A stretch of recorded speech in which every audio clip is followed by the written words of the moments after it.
So after one of a really eventful weeks during which we finished up a lot of stuff, tied up a lot of loose ends over at our rental property, in fact almost all of them. We have one more step left on the kitchen we'll be doing, but right now, priority item number one, we want to get end caps on this tank. This is an experimental tank, the first tank that we're making and finalizing for the test. This is our tank shell, and the first step that we have to figure out is how much we're going to remove from this.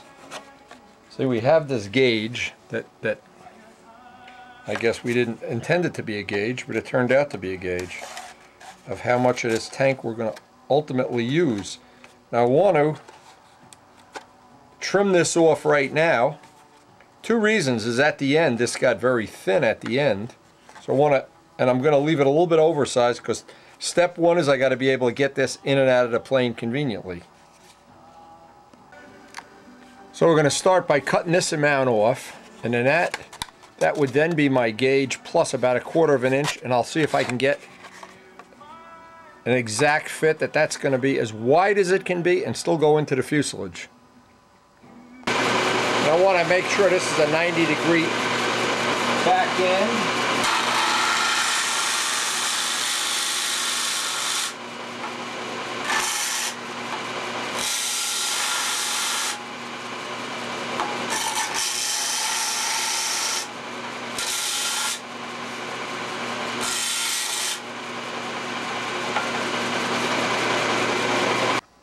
Now I pretty much need to do the same thing on the other side. I'll leave a little bit extra. And then I can trim it. I need to put the motor in place and get the final fit so I've got the maximum length I can use. And I have the taper in that whole part, but I still need to, here's the key thing. It needs to go in and out conveniently, and right about there is where it's going to drop in and out without a problem. Okay, so this piece now, the dust off it.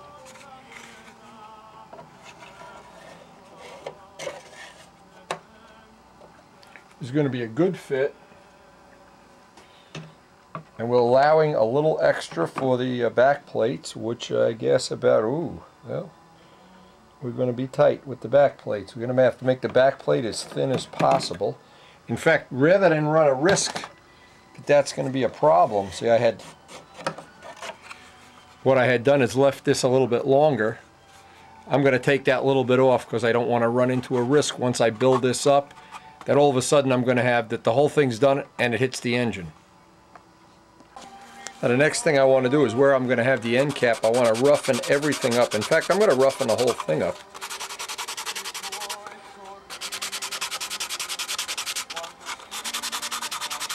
I'm going to try an experimental way to make this first back plate. We'll see how this works. Since I'm obviously going to have to make more than one tank here, let's see how this works. I had this idea in my mind. I just need to, well, to see if it's going to work. We know that fits in and out of the plane. We have clearance on all sides, and we know the volume is bigger than the original tank we had in Jose's test plane. I'm not sure exactly how this is going to work. I cleaned up the table. It's nice and flat. 2 pieces of newspaper, piece of colored paper, so it'll allow me to see what's going on down there, just for effect anyway. In fact, what I want to do, because I don't want this moving around, I want to tape this.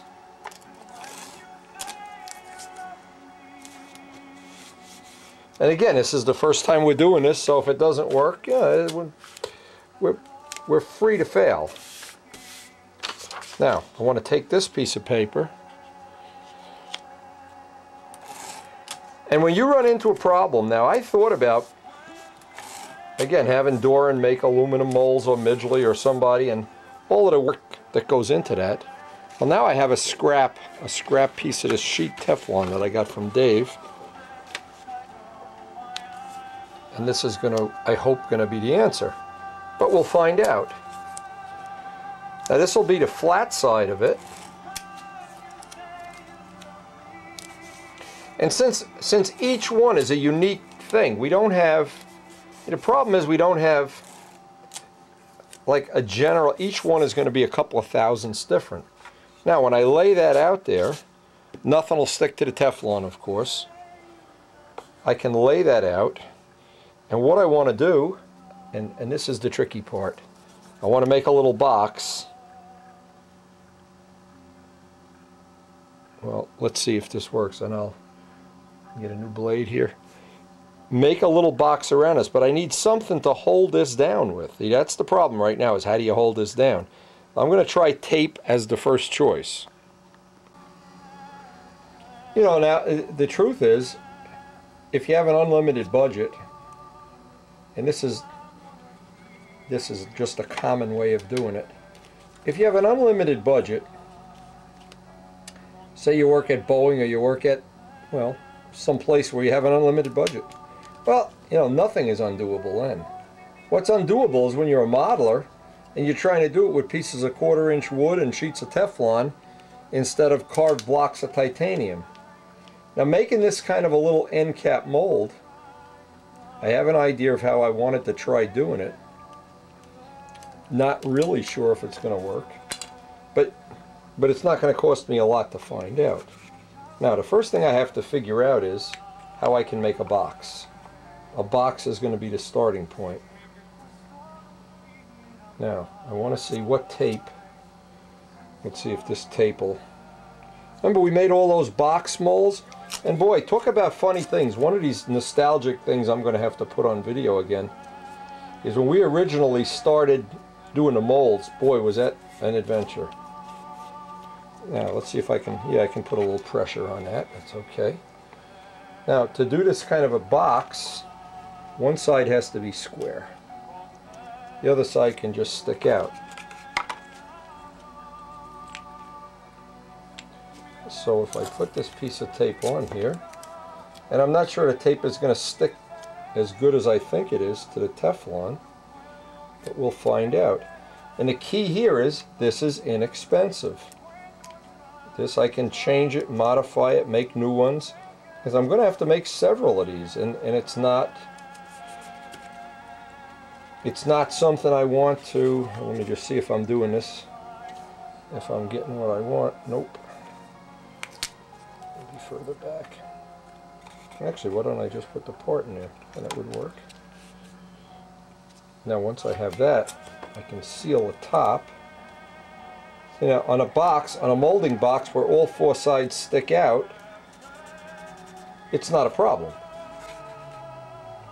You always have the outside just sticking out. Let's see if this is going to work. If I'm as cute as I think it'll work. Actually, I screwed this up. I should have done it a different way. But this will still work. This will still give me what I want. I just have to cut. See, if you leave each one stick out, then there's no final cut. You save yourself one cut, but right now I'm not interested in saving a final cut. I'd like to get this a nice, relative is the word here, relatively tight fit. Not an impossible fit, but when I push that down, I'm going to be compressing some layers of the resin. I want that down, and I want this little piece here.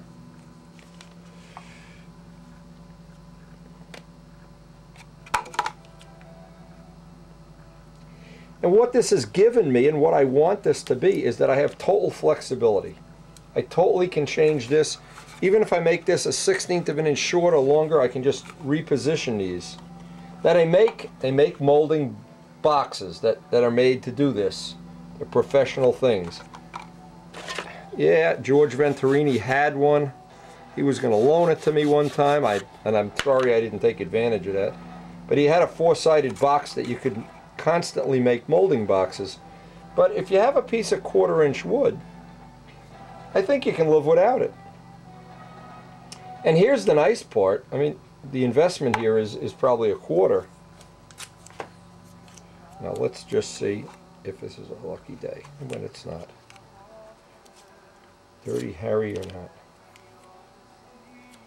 Now I want this, when I press this down, this looks like it's a pretty simple solution, but believe me, it took me a long time to figure out. Possibly because I don't have a Boeing type education.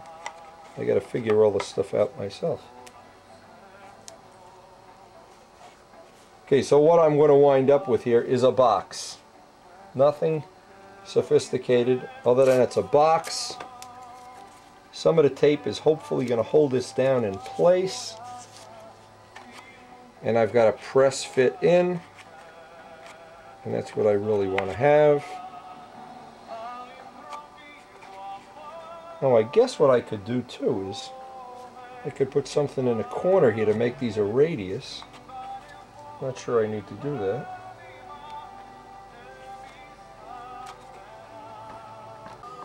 So that's our preliminary box for laying up the end caps. Now, I thought another thing I could do is just put some duct tape on this to make it a little more rigid, because once I press that part in, it's going to want to expand. Now if this works, it'll just be fantastic.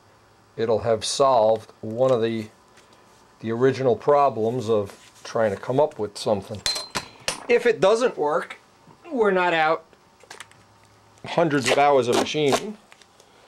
And it gives us an infinite chance to modify it, and which we may have to do in the future. Not may, I think we almost guaranteed are going to have to. Now the idea of this is it'll keep this box from expanding.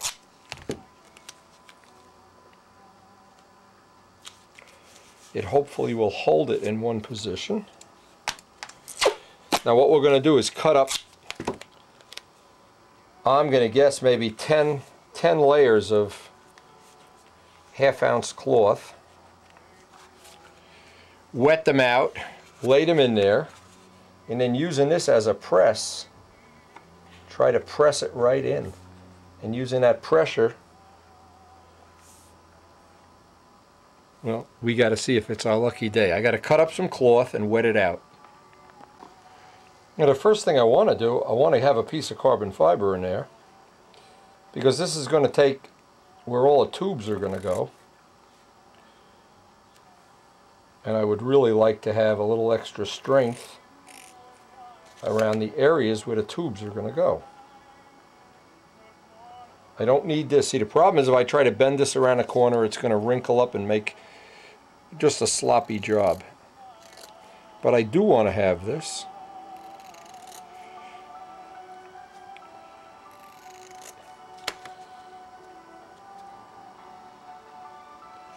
I like it to fit right in there too, and not even wrap around the corner. Just act like a bulkhead.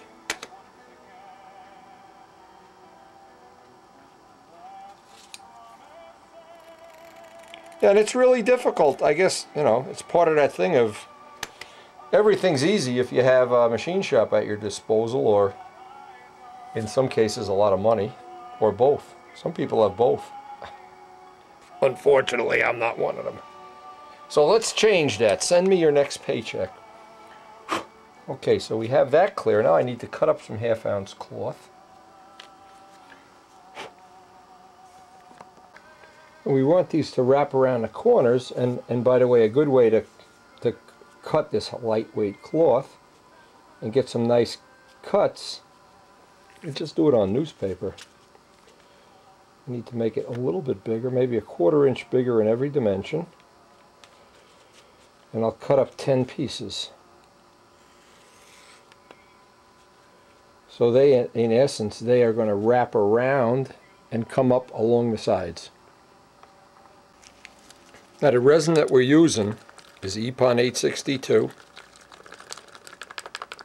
The problem with EPON is, and I've got fans going, it's toxic stuff. It's a structural resin. It's not something you want to get in your eyes, on your hands. You don't want to breathe the fumes any more than you have to. That's the reason for the fans going. You want to stir it as I'm stirring it right now, not with a piece of wood. If you remember the first Typhoon fuselage I made, I got all done and it never cured. Well, what happens is the wood absorbs some of the chemicals in the catalyst, and the catalyst for this resin is Epicure. You don't want to keep it, in my case I keep it in a garage just in case a can were to leak. And if you have pets, obviously you don't want to have that around, but it's a professional quality stuff. It's not really made with the idea of hobbyists in mind, which I don't know if we're hobbyists or what we are anyway, but you want to stir it. The other thing too is a brand new brush, and I have a piece of good old-fashioned saran wrap to go around that, just to make pulling apart out a little easier, even though it's not going to stick to the Teflon. It would stick to the wood and we could carve it away or tear it up, but the Teflon will make the release a lot easier. It's real nice if when you use an EPON, if you can get your shop conditions down to like 60 degrees, which we have no heat on in the house anymore. So it gets chilly, and early in the morning sometimes it's below 60 degrees here on my thermometer. And that makes the resin, the pot life, a lot longer, because this can be quick, like laying up a door and prop. This is a prop, actually what we use for props. It can be a problem that you can't get the mold loaded in time. So the first step on this is going to be, I wanted to take my piece of reinforcing carbon and wet it out.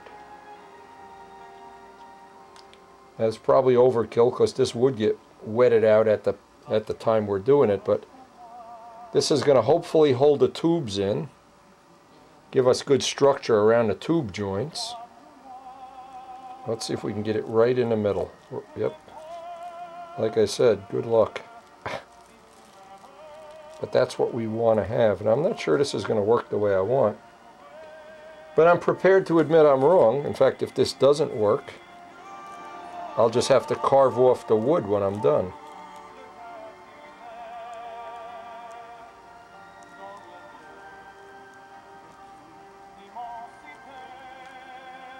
Now maybe the Teflon is not going to work. The saran wrap, I don't know. We're going to find out. And there's only one way to find out. Take a piece of the half-ounce cloth. Yeah, I'm thinking the saran wrap's going to be a problem. But this is how you identify, as I've always said, how you identify little problems in developing things. There's really only one way to do it. You've got to do it. And I can see this is not going to let it walk up along the edge the way I want. So rather than belabor this, we can just quit and pull that out. Let's get our material out of here. So for us, that didn't work. Now we could, if we wanted to, fit in 4 little pieces of Teflon, but then I'd have to redo on the next one. What I'll try is put 4 pieces of Teflon along the edge there. That would probably work. Okay, we've got this. See, now it's not going to move around. Famous last words. But now I can fill this, a little pond here. And what the downside of this is, I'm going to have to carve this piece away when I'm done, which is not a big deal because we're going to be sanding and carving it anyway.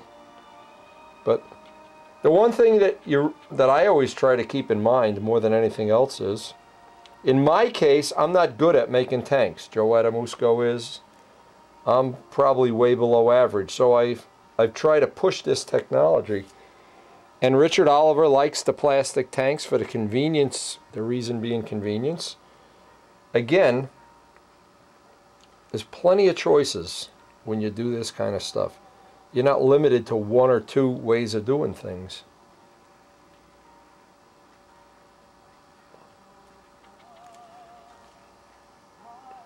And what I'm seeing already is I should have made these pieces a little bit larger.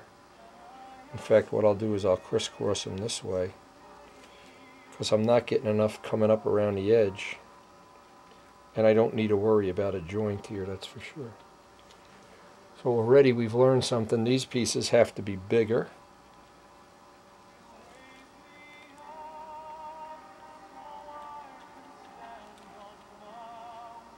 And this allows it to go around a corner.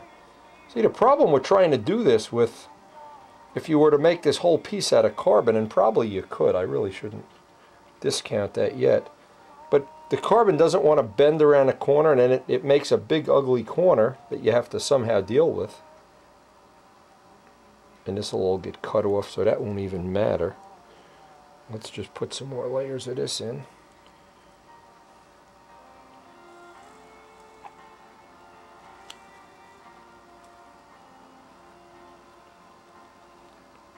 Again, I was going to show one of these like in real time. And when we do the other side, we'll pretty much do the same thing. We won't need to, unless we come up with some brilliant ideas. But I think it really is a skill. A modeler develops skills that maybe are even better than when you have access to real technology, computers, CNC equipment, whatever. When you have to do it on a real budget, or you just want to do it on a budget, even if you have the resources to do it, makes for a bigger challenge, I think.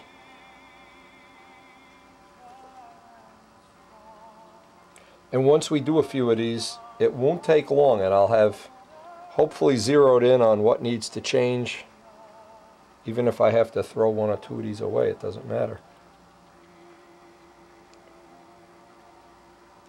Now the last thing here, I got 8 layers, I got 2 left over. The last thing is to puddle this and bring this around, because I want to have an end. I don't want this just going up the end of the tank in a sloppy way. I'm going to have to carve that wood away, but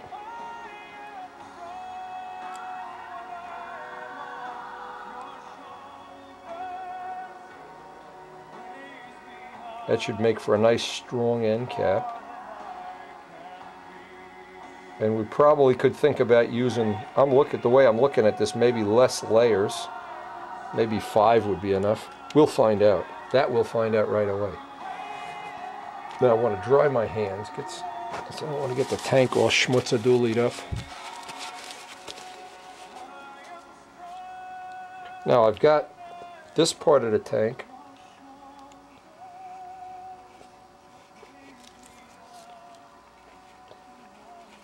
Again, all the tubes are going to come out the front here, so this is why I want to have this as reasonably strong as possible.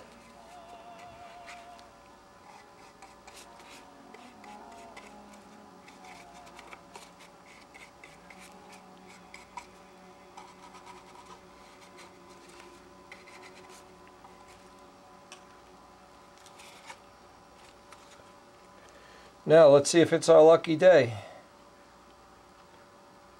Ooh. Oh my God, it's my lucky day. I better buy a lottery ticket. Now, obviously that's going to sit there.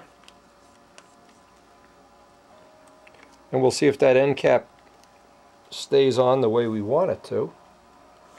And you may be thinking, well, gee whiz, that was pretty easy. You know what? It took me a long time to think about how to do that, so. But then you could be a lot smarter than me, we know that. It's no contest. Well, I said on the last tape, and I really meant it, and I was really sad to see that this big flood that we've had go through here has pretty much decimated the geese population. Their nesting areas were underwater and all the eggs floated away. They were right in the middle of their breeding cycle. And so we may have a summer with, I'm sure a lot of people are cheering, you know, and, oh good, there's no geese. But in my case, I really like them. And maybe I can even get in here and do something like this, make a little fillet.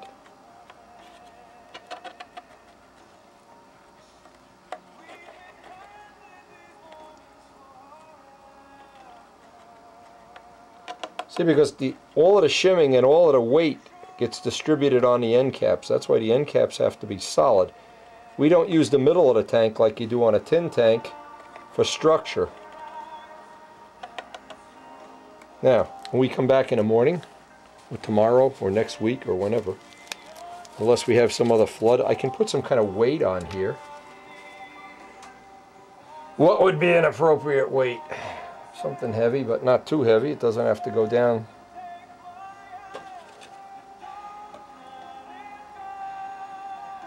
That would probably do it.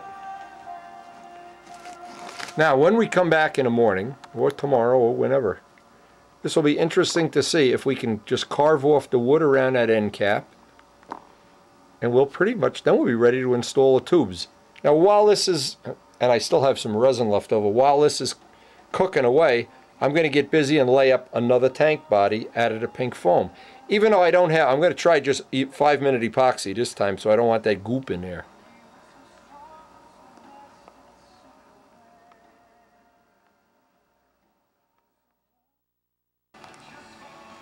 Now, the first upgrade on making our second part is not to use spray cement, which turns to chewing gum.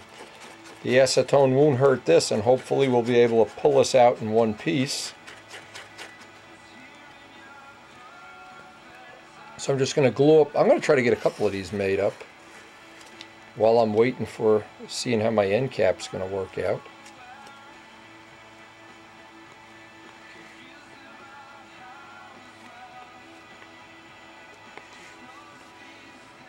Now, the easiest way to do this is just let one dry.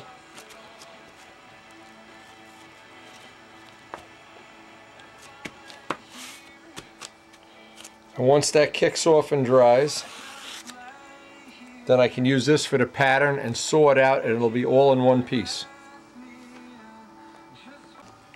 See, that's the beauty of working with this foam, because it's so cheap. And once I have a pattern, I can make, for a couple of cents, I can make up another plug. And what this is going to allow me to do is do 2 or 3 in one time and get the material resolution. See how many layers a ½ ounce. Can I use some other material? But for a fuel tank, you really do have to use EPON. EPON is the only resin that Wayne said would, or well, the late Wayne Triven said would hold up to the fuel that we use. And he's proven to be right, by the way.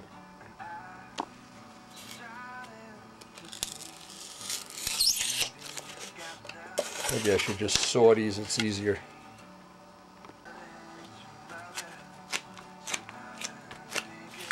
And before we go any further, that of course has to dry. Now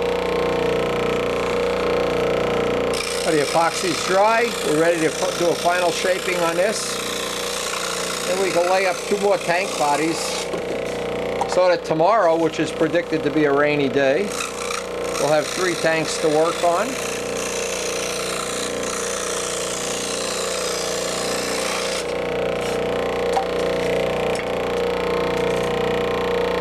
Now I got to put a line on here as to exactly how much. It's 1 1/10" that I need. I need to get that line on there.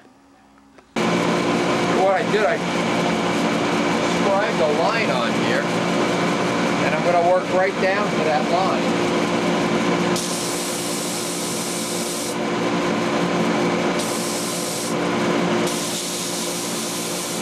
And none of this is really super critical.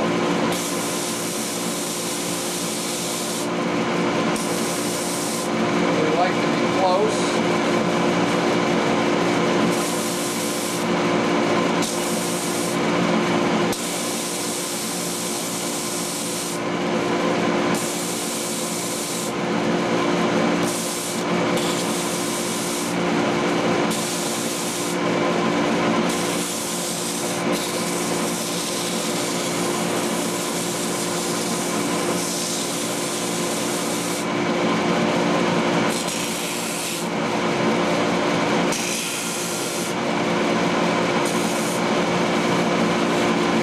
Just check that we're at the dimension. All these dimensions are within a range that we need. What I like to do is with some 320 or 220 just hand finish this off, just so there's a little less of the little icicles that seem to wind up inside. Now this idea of making it with a taper worked out, well, pretty good, I think. Want to get those radiuses around the corners, because I know if it's a sharp corner, it's going to tend to crack. That's the problem. And since we go out over both ends way further than we need, that's not even a problem. We're ready to wrap these up. Now I cut 1 piece of cloth. This is going to be oversized, I'm sure. We're just going to let whatever overage there is just roll over the outside. I can start, I'm lay down a piece of tin foil, and somewhere in the course of this it starts, because it's not a square, it goes off to one side, and then we have to bring it back. So step 1 is going to be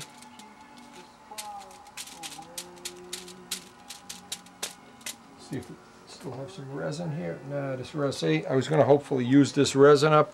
It's going, so we'll mix up a new batch of resin. Now, every time I think I'm going to work fast enough to use up that extra little bit of resin, you know, EPON kicks off quickly, even at this temperature, so you really have to get moving.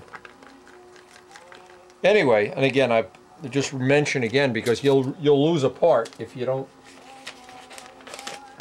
You'll lose it, whatever you're making, if the resin starts kicking off before the mold is complete.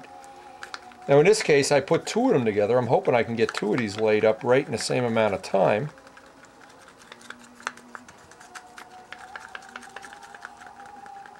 And I'm not actually, at this point in time, I'm not totally sure exactly how much resin we're going to need to do this. So this is where it gets tricky. Now, of course, the first part through.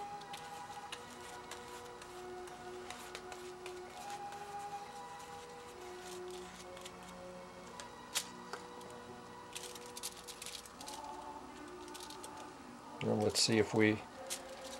The first one, you can drag it, but you can't drag it more than a certain amount.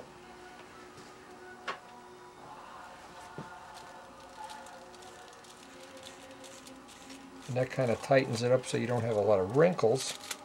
Now let's just see if this is going to work as I...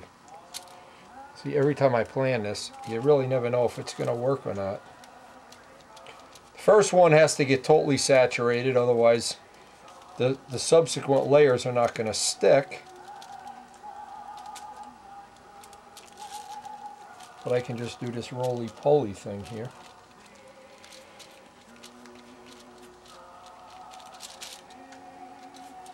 Now I see I got a problem. There was a glob of hardened epoxy on this in a spot I don't think we're going to use, so I'm not going to redo it. And it's this first roly-poly that I got to get nice and wet.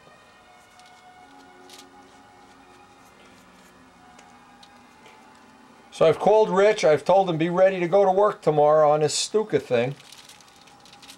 I'm just trying to get him excited and motivated, but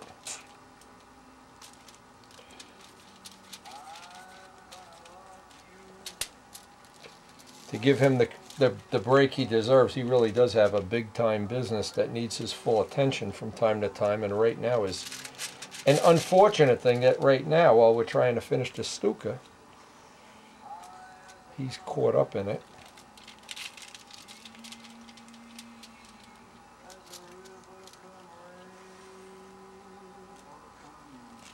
Now I've gone around. See, I'm trying to see how many times I can go around before I have to re-wet this. If you see the little technique I'm using, I call it the roly-poly technique, for lack of an intelligent word.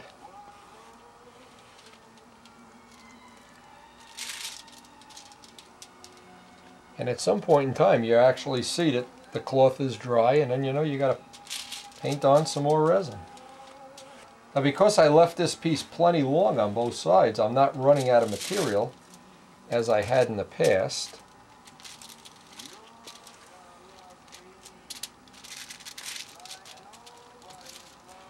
And see, what this allows you to do is do a little bit of a stretch on the material so it kind of compresses.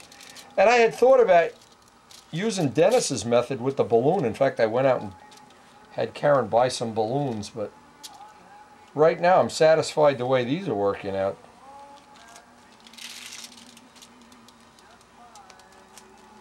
And again, because we're not using any strength in the body of the tank, we can get away with E-glass without any problem at all. But we need to support the tank on the both ends, not in the middle.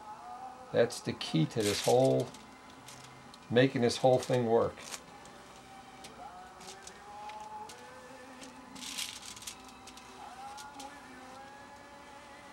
Now see, it's just starting to get dry right now.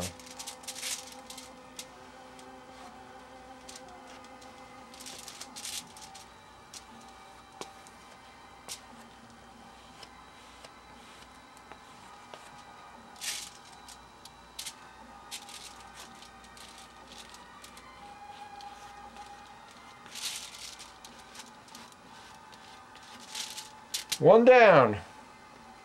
And I can keep wetting this out. I don't even think I need to wet this out. I think this is going to be fine. And just squeegeeing it out. Do the other one off camera, and I think tomorrow, if everything goes as planned, tomorrow we're going to have 2 tank bodies to work on, or we're going to go and assassinate Rich Jacobone if he doesn't have some more painting done on that Stuka.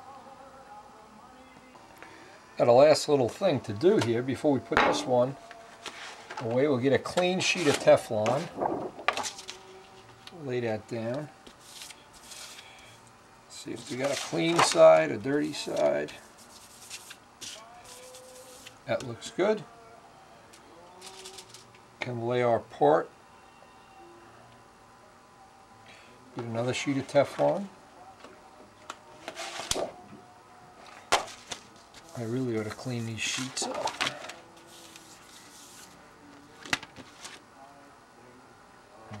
Just use the other end, we'll be fine.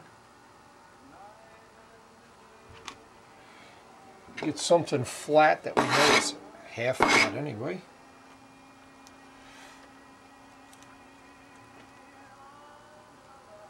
Okay, that'll give us a solid flat surface.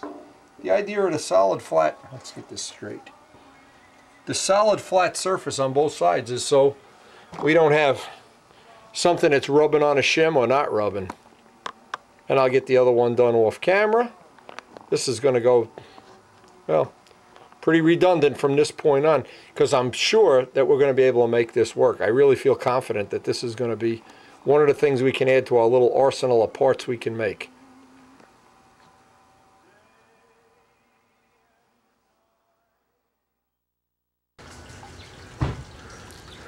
What do you think, guys? It's time to eat. It's a flying day. It's a flying day. We're gonna go eat. Let's go, guys. The sun is up. The birds are chirping. The fish are eating. Let's eat, kids.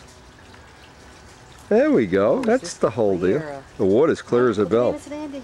Oh my goodness. Amos and Andy are in good shape. Yes. And this week, Karen promises we're gonna work on the beds. Whoa.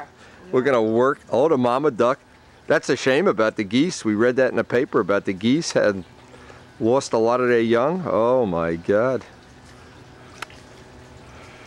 I'm ready to work on the beds, but I'm ready to go flying today. I'm ready to go flying. I had enough of this yard work. You just wanted to lie down and sleep. I'm old. Look at the babies. We got a couple new babies down there. They might have been born last year. I didn't notice. There's a couple of them. All right, it's time to go flying. We got a usable day. We got props to test. We got ARFs to ARF. And as we do every morning when we get to the field, we look to see if our pairs, the geese are usually in pairs. Not sure if they mate for life or what, but hey, we got the whole field. We had quite a bit of rain, but it looks like our part of the field's dried up, which is all we care about. Look at that rain. Boy, it just never ends around here. Anyway, we're ready. And on a day when we don't have a big crowd here, we usually get a lot done. Yeah, one little puddle out by the middle of the circle, and that's it. Well, other than the water, it's an absolute stun heaven day. But I have to tell you, and this is a lesson, there's a lesson here from me too. Rich and John just came down a field. I didn't even get the motor running yet. They came down a field, and Rich has a problem with the Stuka paint, and he needs a little bit of help. And you know what? I always say, there's always a day, if you're a friend, you got to step up to the plate, like A-Rod, or, well, not A-Rod.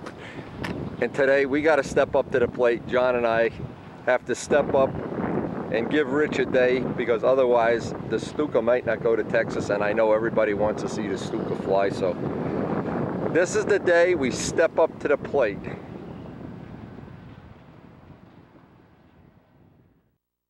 See this? Okay, so the problem Rich has now, and I just went over this with Mikey Palco. I believe, and I could be wrong, that what happened is these colors, the pigment, you see how it's dry? It's got to shine. So there's not enough clear in the colors to make a bond.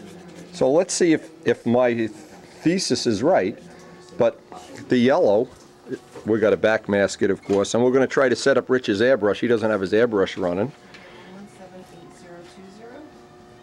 178020. Let's do the yellow first. I see there's a spot in the back where the yellow peeled up. Yes.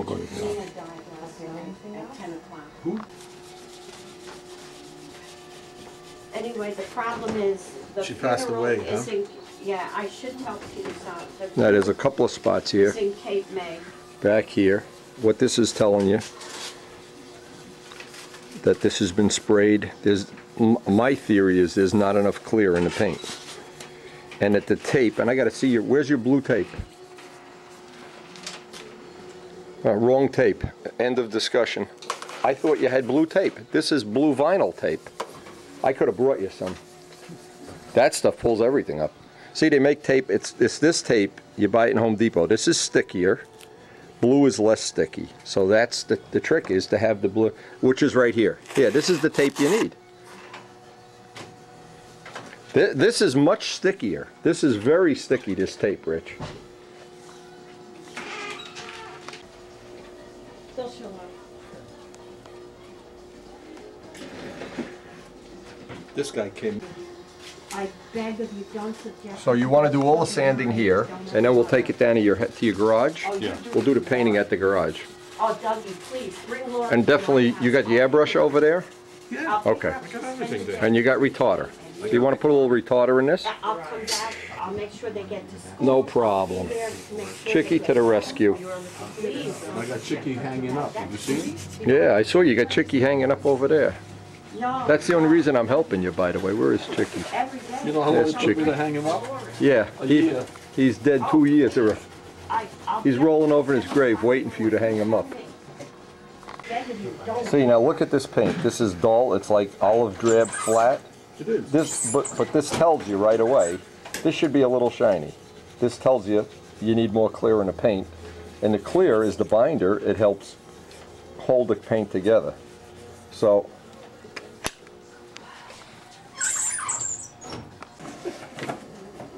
basically what happened here is what we could have done, and what we want to learn for the future is, when these are Bob Brookins custom colors, is you mix your color and then come up, and we want to add clear to it, and I did this with Mikey Palco too. Add clear until when this dries it's a little shinier than this. This is bordering on being, and maybe not, but the yellow certainly is. The yellow is like flat yellow. So you just saying that we're going to backmask it. But we're going to backmask it not with that tape that pulls up the paint. Susan, I'll rescue him. You know they have rescue dogs? You've seen the rescue dogs? Oh, Indeed. he's rescue dog This is number the one. point. We are the ones who need to be rescued. You should have seen, we were so happy yesterday, and all of a sudden, The bottom falls out, right? we didn't know where to run. You know I what it's left. like? They were When my so- tenants call and the phone rings at 2 in the morning, I know it's not, hi, I hit the lottery. And I'm going to share it with you. I was the only one that made out like a bandit. The only I one- walked out. Well, you know, John saved my my behind over there, so. I watched my mouth because Vanessa was here. Yeah, and then Vanessa left, I heard. Vanessa left and all hell broke loose. He went into full Rich Jacobone mode. We had such a happy day here yesterday, I can't even begin to tell you. Hey, you know what Sue, you got to listen to this. Karen and I found a food store in Maywood yesterday where they have all Italian cheeses. Maywood. In Maywood. They have more cheeses. I bought $100 worth of provolone on that cheese. little strip. Yes, is that an awesome store? Yeah, Oh man, they have some pretty, I wish I was Italian so they'd sell us stuff to me. they'll make an exception.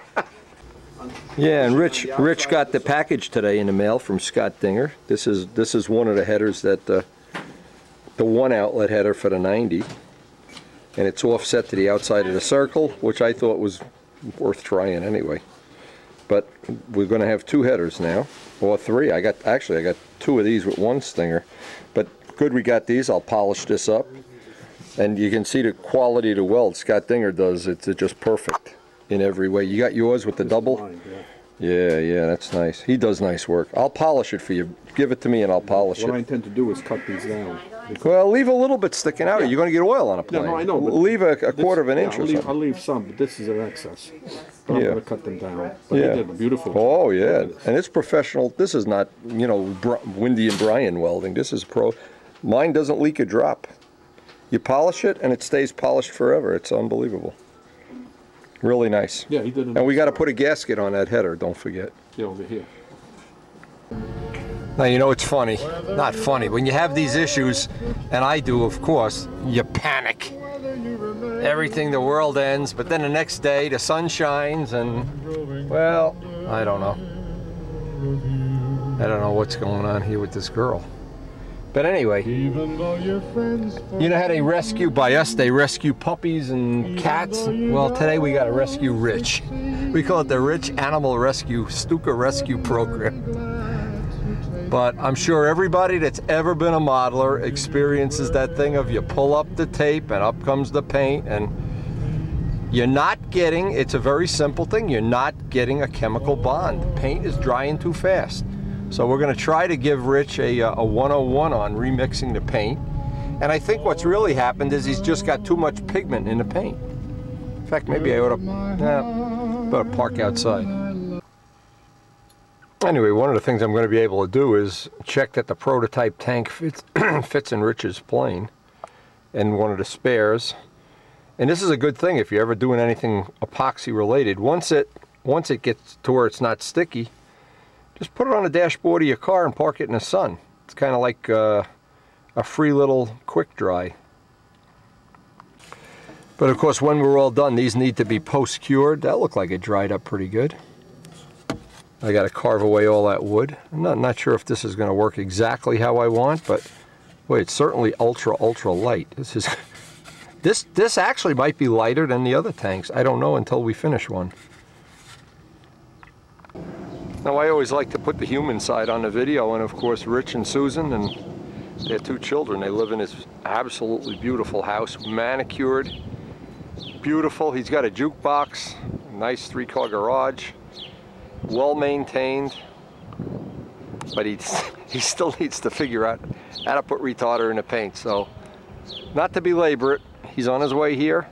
John's coming, we're going to give him the day. It's Rescue Rich Day. And it's ironic that John just rescued me, and now it's my turn to step up to the plate here. But boy, is it ever a stun heaven day. Ooh, look at this, not a cloud in the sky. And we're going to try to figure out, Rich, you never used this airbrush before? This is the first time? We're going to try to see if he, well, we're going to find out. If he doesn't, what it means is we got to do a lot more backmasking, and I don't. That's one thing we could avoid is the backmasking. Now here's the thing. Here I could see the paint mixed here already. Let me show something, because this is a good. That's not mixed. Ah, look at this. No, that's not mixed. And what brand is this? Awada. Oh, Awada. This is what I got. Same exact thing. Yeah. Okay, let me set it up. That's the best. I don't need the directions for this. I'll set this up. Okay. And we'll see if we can use it. Here we are. This is an Awada. That is Do you want the king of airbrushes. Right? Yep. Now I want to show what the tip-offs are that you have, that Rich has. You see the way the pigment is not even mixed with the paint? And if you look at this, there's way too much pigment relative to the amount of clear. Oh my God. So now what we're going to do, we're going to add some clear to this, and we're going to add some retarder to it, and I'm going to do a test. And we want to see how long it takes to dry under these conditions. If it dries too quickly or too dry, we'll add some more clear or some more retarder. Retarder controls the way it dries. Clear adds the bind to it. So this, step one, this, and you see how this didn't really mix in well? Well, that's contributing to, that's one of the tip-offs that you have too much pigment in the paint right there. Start with just pouring some in, and let's see, we'll do a test. Go ahead, just pour it in. See, that's going to make the bind better. You could pour more than that even. Okay, that's good. Now go put some retarder in there too. I have already retarder in there. You already have it? Okay, so let's put some thinner then. I can put more retarder in. I'd rather have more retarder. I don't care if this takes an extra couple hours to dry, but I don't want it to not bind. And the retarder will go down in and sink into this and make a tooth anyway. Okay. Real scientific. Now the way you'll know is by how long it takes to dry. Okay, good. Now stir it up, shake it up. Because when the paint peels up, when tape pulls it up, boy, that gets frustrating. And there is not a modeler ever that I've ever known, unless he's a liar, that has never had this happen. Stir it up good, because you got a lot of goop de gop in the bottom of that, boy. And you know what goop de gop is. Yeah, I think so. Goop de gop. Well, you're learning. This is a good education, you know what? And plus, other people will benefit from your, you know, from my mistakes. Plenty of people. From my disaster. Plenty of people. Look, if somebody tells you this never happened to them, look them right in the eye and say, you're a liar. Because they are. Okay, now we did a little test on it. Here's another little tip-off that things are not right. If the overspray is dry and pebbly, and which is what Mikey Palco has, his terrible overspray, well, you can reduce the pressure, add some thinner or retarder, but what it's telling you is the material is so thick that it's balling up into little balls as it goes toward what you're painting, and then it sticks in the form of, it looks like little golf balls if you look under a microscope. Now in our case, the problem was, we did a little test, John's out here doing stuff. We wanted a little more clear in the mix just to thicken it up because it was getting runny. So we'll just put a little more clear in there and we'll be all set. Good enough. Put some more in there. Yeah, you all heard it. It's not going to hurt it. You got plenty of, believe me, you got so much pigment now you could paint your car. Okay, good, good. Just stir that up now and I bet we'll be close. But you see, you want to do all this testing stuff before you go paint the plane. Yeah, stir it up good. You know, another tip-off is when you're painting and it covers instantly, you don't have to go back a second time. Uh-oh. Uh-oh. Yeah, it covers. I know. I know. Yeah, uh-oh. I was surprised. As long as you got a paint job, you don't need tape on. If you could do it all with airbrushing, it'd be nice. But It covered. Let me tell you, the other yellow that I used yeah. Oh, yeah. was Yeah. a nightmare. I had to give it about 10, 15 You want coats. to dump this out? Yeah, dump that into the jar. Put it in here. Dump it in there, and then we'll reload it. See, and where this was a problem. We'll do a little spot here first, just to test the material. But this is the tape of choice, and it's 3M blue. It's painter's tape. It's made. It has less tack. This has more tack. Less tack. You're going to tape That's this? right there. That's just tape it exactly like that. I'll let you tape it. And we're just, you could hold a little piece of sandpaper here if you want, but basically that's not going to go out more than 1/4 of an inch from there. All right, now you can jack up the pressure.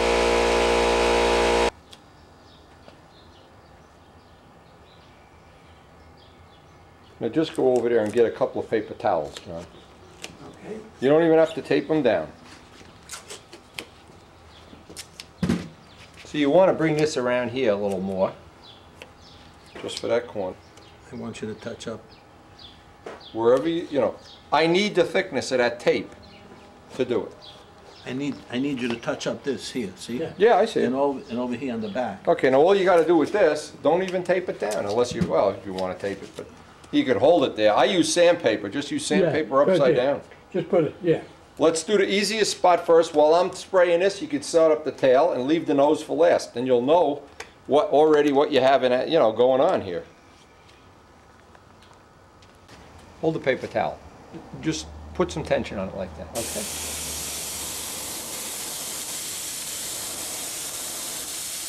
What the hell was that? You got a little piece of paint coming up. You don't try to cover it all at once. Let some of this dry. But don't forget, you got a lot of retarder in here. You don't want to go in and loosening everything up. Okay, now when you're done, you can just spray air. See, there's no paint coming out now, just air. Okay? That'll kind of just keep you from getting a run. You got a little, that won't be a problem. Okay, you got a little spot back here? Right here. See, and over here too. See that little stick? Okay, hold it there. See, I'm not pulling the trigger back all the way. Just enough to get some spray. Now, if you got some overspray, Gorham's, take it right off. better than backmasking the whole plane, though, that's for sure. And a lot quicker. Plus, all that tape you put on when you backmask. Now, don't try to cover it in one shot. Let that sit. Right? Give it 10 minutes. Well, 5-10 minutes. We'll give it a second coat. Because you don't forget, you got a lot of retarder in here. Yeah. I want that retarder to go down there and melt everything. Yeah. There you go. Just do basically the same thing. Are you taking that tape and rubbing it on a sheet? Oh, no, I didn't. Oh, see, oh, John, see, I catch him red-handed. Rub it on a sheet. Rub it on your shirt. You're not going to ruin that shirt. Anything that you don't get the threads off. That tape is not that sticky, but why take a chance? You don't need the edge. See, the airbrush stuff doesn't go up under the edge. But the problem is, where we've airbrushed it, if you don't have retarder in it, that'll pull up even quicker than this. Yep. Got a spot here, too. You got a spot there? Okay. Yeah. I was gonna slash my throat last night. You should have. Susan will sharpen the knife for you. John will give you a nice carpet knife. In fact, we have one left over from the carpet job. A nice greasy one. I was gonna commit, That's a friend of yours. I was gonna commit Harry Carey. Yeah.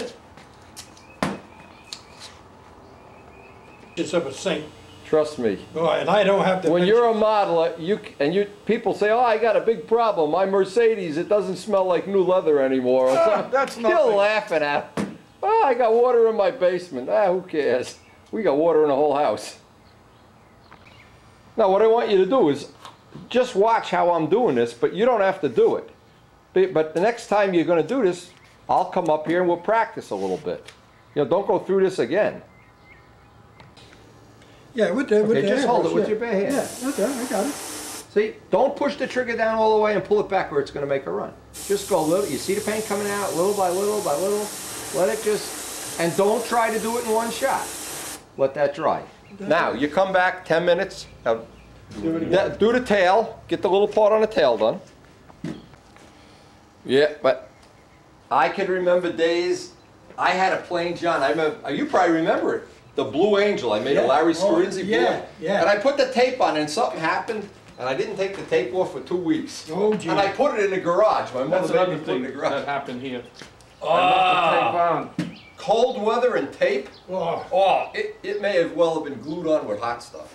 Are you done there, Chicky? No. Well, I'm glad I'm not paying you by the hour. I'm glad Brookins will never get to see this thing. Brookins, they're cursing you out. John, you're in front of the camera. John. Oh, I put my face in it. Older, and oldest. Hey, you must not be a hand. Holy mackerel. All right, there it is. All right, come on. There we go. Push this down. Just stand by. Now, you're standing behind it. You got to be on camera. Get out of my way. Yeah. God, do you believe this guy? Ah. Okay. Just remember, don't try to do it in one coat. Get some on there.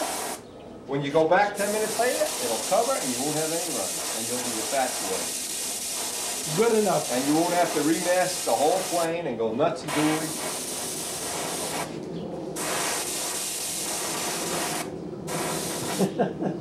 Bingo. Here. Just go easy. You can always put a little more on. And as you pull it back, as you pull the trigger back, more material goes on. Yeah, I can see that There you go. But you want it to be wet. When you're done, you want it to be shiny. If it's dry, there you go. Now it's getting shiny. Okay. But now you got a point, if you put too much, it's going to run. So you want it shiny. See, that's the difference. You don't have it shiny over there. Okay. If you have to do 3 coats, who cares? Not difficult to do, right? Right. Ah, it's because he's got a good teacher. Of course, I'm here too, but... Aren't you glad that dopey house is done, John? Yeah. Oh, man. John and I suffered through that one. No. You know what? The tenant, the upstairs tenant, called the town and said, pick up the rest of the junk. Yeah. The town said no. He called the mayor. 10 minutes later, they were there with the truck. Really? Good for Yeah. him. Mike called them up, huh? Mike called them. They're going to pick it up today. Mike said they took some of it. They wouldn't take the rugs. They're waiting for the, I don't know, the Soprano garbage team to take it. Well, I am proud of you, Rich. This is working good. Now, isn't this a good little lesson? Now, you get a little too much there. Let it. Sit. Right. But you get a feel for this? Yeah, now I Okay. understand. You got to pull the trigger back. As you pull it back, It's like, and it's better to do this in 6 little coats. What a student, what a student. Jimmy Durani'd be so proud. Now, wait till this compressor's off. If he happened to get some overspray on this, John, say you had some over here, because I don't even use the paper towel. The Gorm will take Gorms take it right off. Gorm will take it right off. Or 1,200, 1,250, take it right off. But if you had to back mask the whole plane now, oh my God, we'll be done all day. No, we want to finish the nose. Oh yeah, all the yellow part. Now, while this is drying, back mask the nose. You could flip it over now, back mask the nose, and do the nose. Well, I still have to do the tip. This is not. Oh, but it could be drying. Let it sit there. That isn't going to hurt. Shiny and wet it is, look. Shiny and wet, but not a Right, run. yeah. That's the ticket. And because there's retarded, this is not going to dry in 10 minutes. No. An hour from now, it's going to be wet. Good. Okay, That'll so therefore- penetrate in. You want me to mask it? Rub the tape on the sheet first. Well, I'll rub- Oh, I don't want something. Yeah, because it's going to be really, you don't want to have to do this any more than you have to. Rubbing that on your shirt. Didn't they ever teach you this in high school? What you took college courses? You should have seen the first car I ever painted, John. All the kids had cars that had a hood scoop, and I couldn't afford a hood scoop. My mother came home from work with it. I made one out of a shoebox and Bondo. It worked, didn't it? Oh, the kids were so jealous. Where'd you get that hood scoop?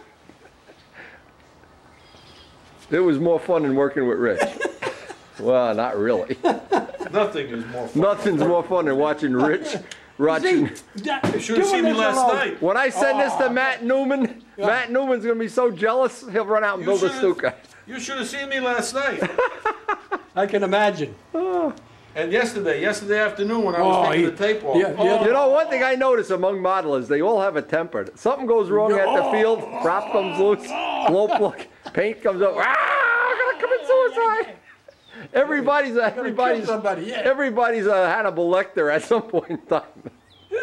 In 61, he only painted his airplane all one color, so heavy. Oh, yeah. All one color. I said, how come you had so one color? You didn't stripe it that. God damn, he said, I want to stripe it. He says, a goddamn paint. I said, shit on that. I sanded it, I got it all one color. You remember when he was by my house and we went to... Yeah. Oh, I love his wife or Yeah. girl. You getting a feel for how that works now, Rich? Yeah. Okay, as long as you get a feel at the end of the day, then my job is complete. Yeah, you get a feel for how that works. By pulling the trigger back. By pulling it back, you put more paint. Yeah, you get the paint. Yeah. And the paint can't be dry. If you spray and dry and it's not shiny, see, this is nice and shiny. See how that came out? Shiny. It's got to be shiny without a run. Then you're right on the point where it's going to be perfect. And you can't do it because the way this works, you cannot do this in one stroke. Let it dry. You got to let it dry. Yeah.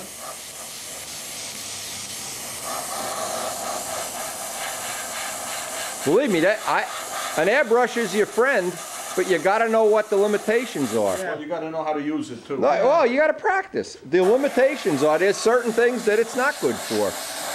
Like right now, if where you were spraying, you were going to put masking tape, not a great idea. No. But now you're not going to go back over that with tape, so who cares? Okay. Yeah, now that's shiny. Oh, let it Yeah, dry. hey, look, we're not going anywhere. You can't do it in one We're not going anywhere. Now, make sure you could just, don't overdo it. As you pull back, you're going to get more material.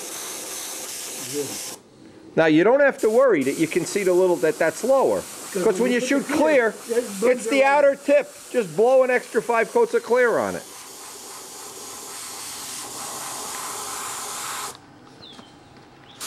I'm impressed. You're a talented guy. Sometimes.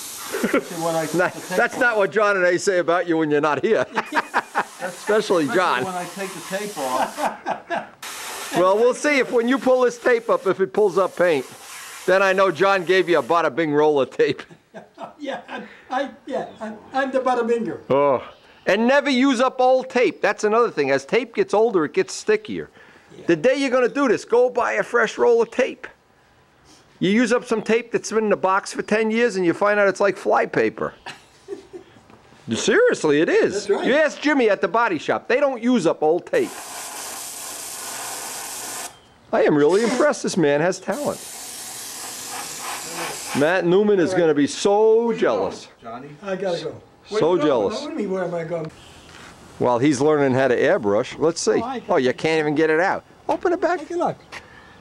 John. Oh, that looks nice. Now, what do you got? Clear still has to go on it? No, it's got 3 coats of clear. I got to put 2 more on. No more on the bottom. I'm not going to put no more clear. No. Don't start turning it into a lead. How much is it? I'm not kidding. You lie anyway. It's light. Yeah. It's light well, compared to what I do. Look at the truck. Look, he's building a house here. Oh, my God. Yeah, it looks good. That's not bad. I think it looks real nice.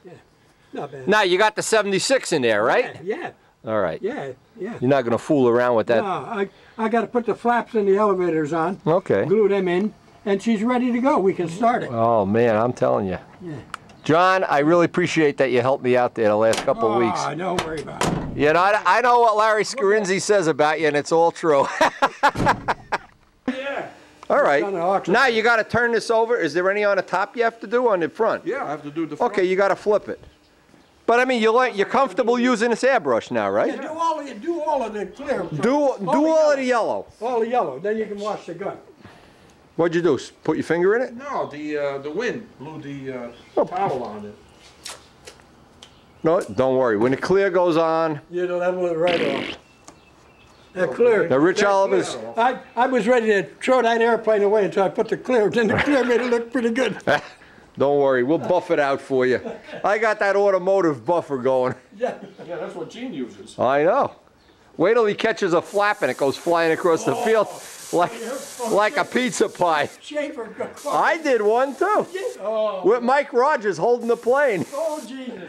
He said, oh, I was holding it and I let it go. Wow.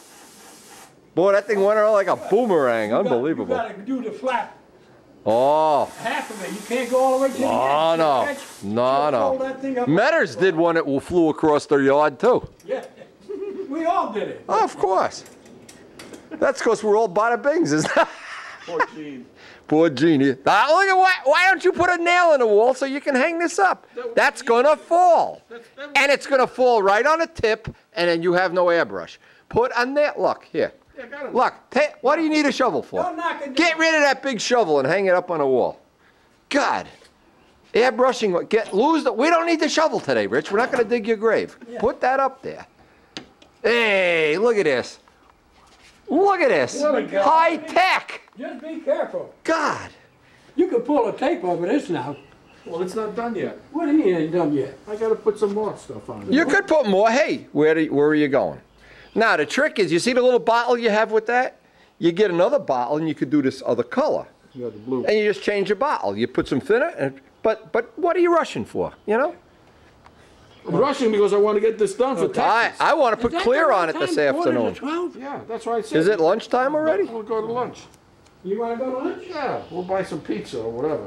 You want to go up to the pizza parlor? What a unique idea. I would have never thought of that. Oh, you Oh, what a unique idea. Wendy would have never thought of that. Jeez, it's Boy, these alien. controls are beautiful.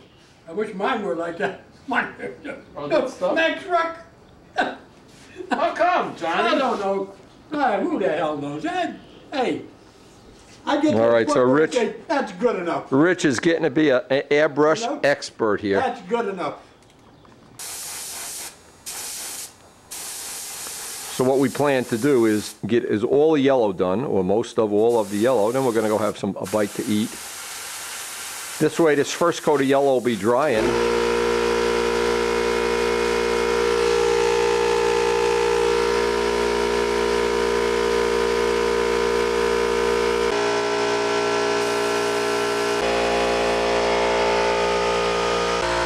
We still have to flip it over and do the top part. But see how that's drying nice and shiny? Can you see the shine?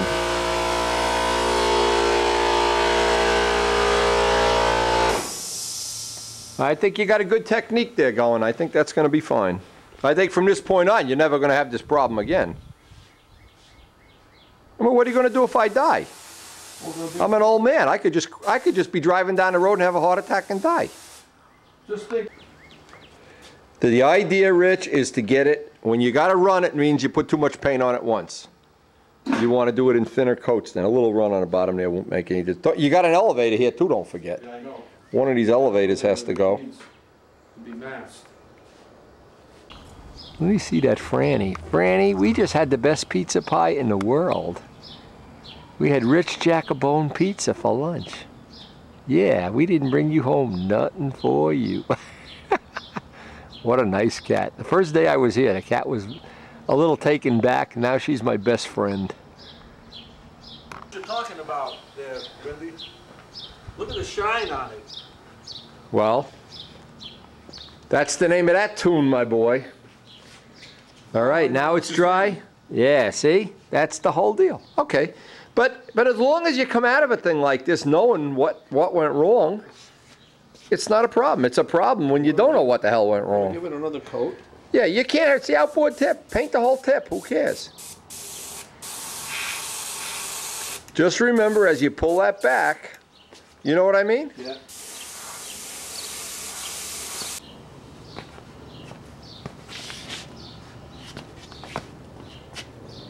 Once you get a little comfortable using that airbrush, you'll have no problem at all. But when you airbrush and the paint isn't shiny, you are really walking on thin ice, boy. Yeah, I never knew that. But that's how you tell. That's the test. For everything in life, there's a test. And if you don't know the test, I mean, no, then it's difficult. If you know the test, well, you got a good shot at getting good results.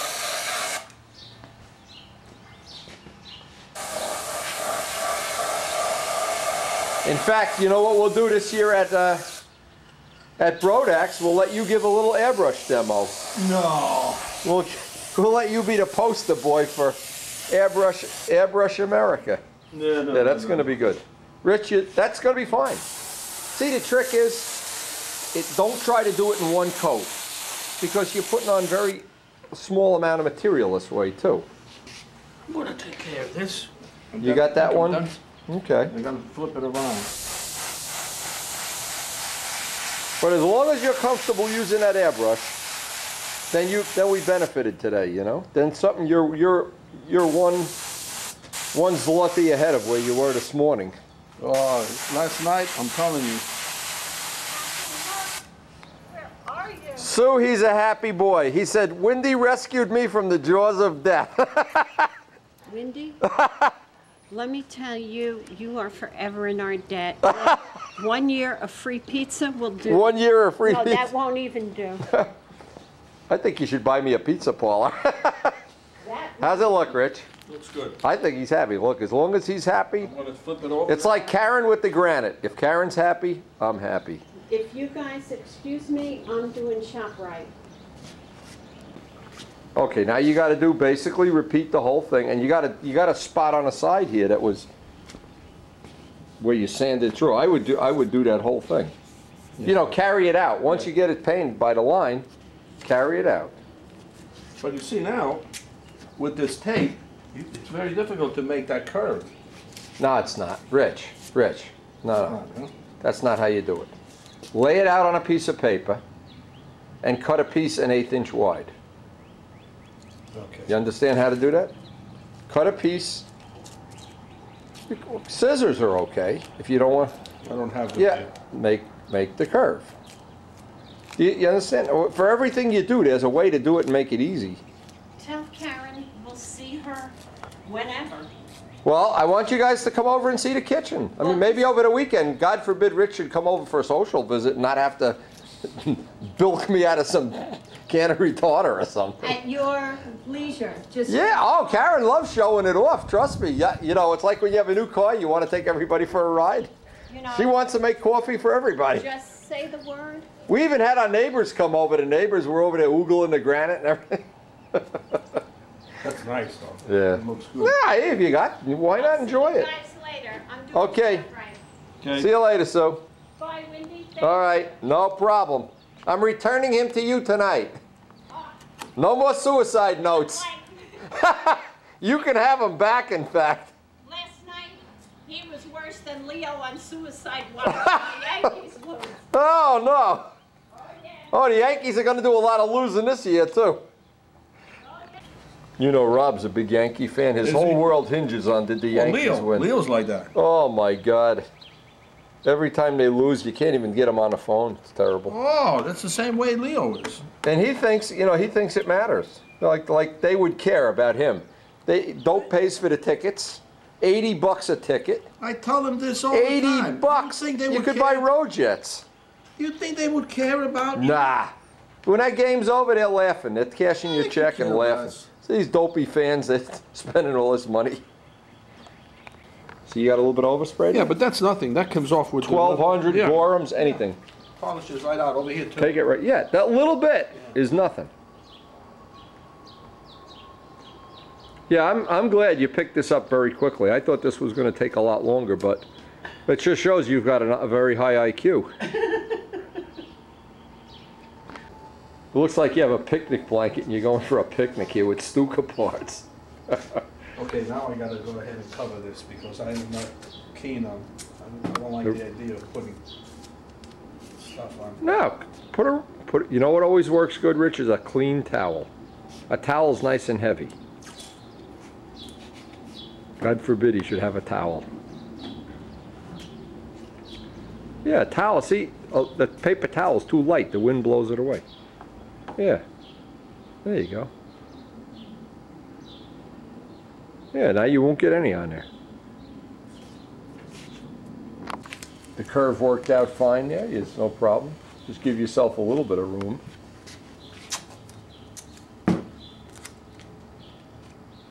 Joe Adamusco likes your plane. Yeah, he does. He Yeah, told he me. was excited. You got something cool for a change instead of having one of those ironing boards with a spinner on it. Joe's a good guy. Yeah, oh yeah. He's excited about the Spitfire project. I gotta tell you. I know. I know it's bothering him that I haven't started working on it yet, but I gotta finish this 90 plane. No, I don't blame you. I cannot. You know, I've seen Mike Costello start wanted 6 to put projects at once, and I'll never do that. I wanted to put that ARF together. Nope. When this not is going to. No, when it's done. And I'm glad Bada Bing hasn't started 2 things at once either. I don't want to because I said, Nope. you know, Got I'm one. sidetracked. I'm going to have all of these Right. projects running. As Jose Modesto is so famous for saying, a man cannot serve more than one master. All right.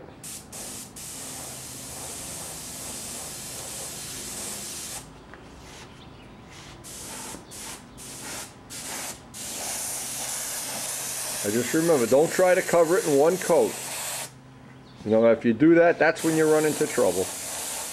What about the cowl? Is the cowl okay? Oh no, the cowl is fine. Okay. Brookins did a nice job getting the colors right. These are really authentic Oh, no, colors. these colors are good. Yeah, sometime over the weekend, preferably in the evening, bring Susan over for a cup of coffee. Yeah. She will,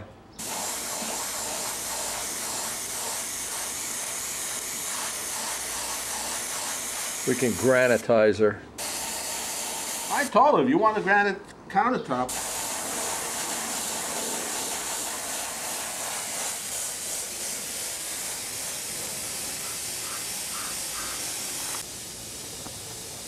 see, there's a line there, though. You know, I hope I can get rid of it. Well, you're going to have to put more material on, and when you put clear on, put extra clear. This way you can sand it off. You're going to put any ink on this plane, or very little? Don't overdo the ink. No. Don't try to make one of those, you know. I think you want the emphasis to be on that wing, not on the ink job. No, I don't want to pull a Gene Martin. Oh, Gene Martin! I'm going to send him a copy of this tape. He goes ahead and uses too much ink, I think. Oh, well, it's all in the ink is in the eye of the beholder. And if you're wrong, one not enough. It's like trim colors. One not enough is better than one too many. Boy, that's for sure. I can't get rid of that step. This thing that can... Well, we did exactly the same thing with the what amounts to be the underside paint, the blue or gray, whatever you want to call it. Rich is back masking now for that part. And from this point on, it's just a question of some of the little things that I do. I like to leave the tape on overnight, but no longer than overnight. Sometimes you can take it off after 4 hours and get a nice line, but sometimes you get that. We did a little test to see that the gray was going to cover night, gray, blue. Now he's got, what happened? You just made a mistake there? Yeah, I just didn't realize. Oh, okay. Yeah, okay, so you could just go right over that. Oh, yeah. Be done with that in a heartbeat. And you got to do the corner where the horn goes in anyway.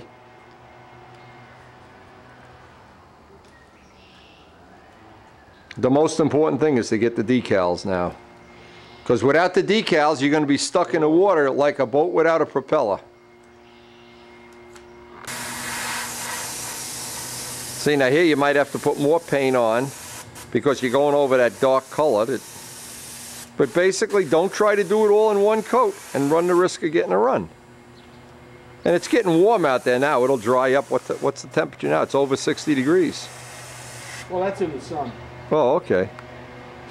Why would we sit in the sun when we have nice shade? So now you're going to write an article for Control Line World on how to use an airbrush? I should. How not to pull up the tape by Rich Jacobone. How not to run into the seagull bones. Is that funny, that bone that you flew into with your... Can you believe that? Oh, man.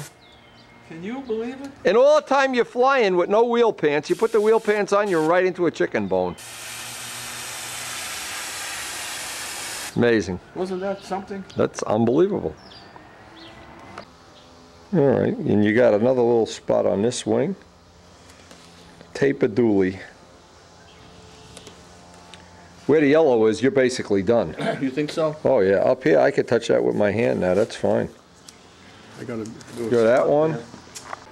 Oh yeah, that's when that's buried and clear, you're not even going to see that. I hope you're right. Matt Newman will never see it. Gene Martin will never see it. I got to send Gene an email and tell him, man, Rich's plane is awesome. We're coming down to the Atlanta contest. We're going to wear the Yankee flag in Alabama. I gotta clean this up. Yep. Take the tape off slowly, slowly, slowly. Slowly but surely.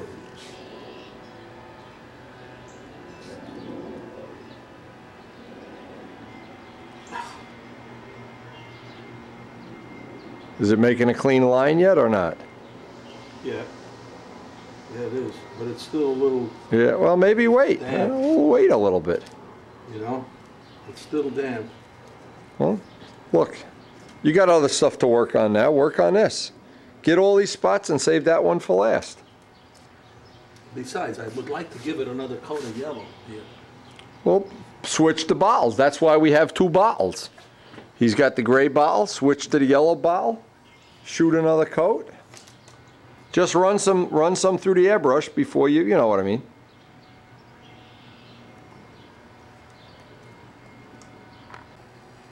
Your little elevator came out fine. That's not a problem. Okay, now let's see, what do I have to do here? Look at this. You're pulling it right up. Well, if you're going to pull it up now. There's no point waiting. You're not waiting for it. Look at this. Pull it up slow, just pull up. You're going to have to repaint it.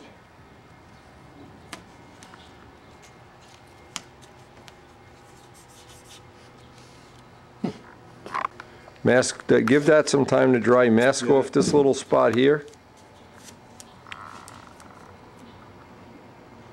Well, but you certainly can appreciate now the whole idea of chemical adhesion on paint. That when you don't have chemical adhesion, boy, oh boy, do you pay for it later.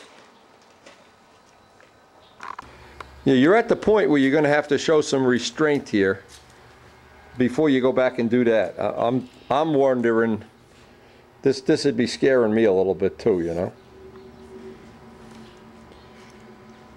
Even in the worst of all worlds, I can't put, no, in the worst of all worlds, you come back tonight, late tonight, or tomorrow morning and do that. Get up early. yeah, You know, I just, the thought of having to peel that up again is going to be, yeah, for sure. It'll slip. yeah, you don't want to get too cute here. That would be my opinion, is let it go.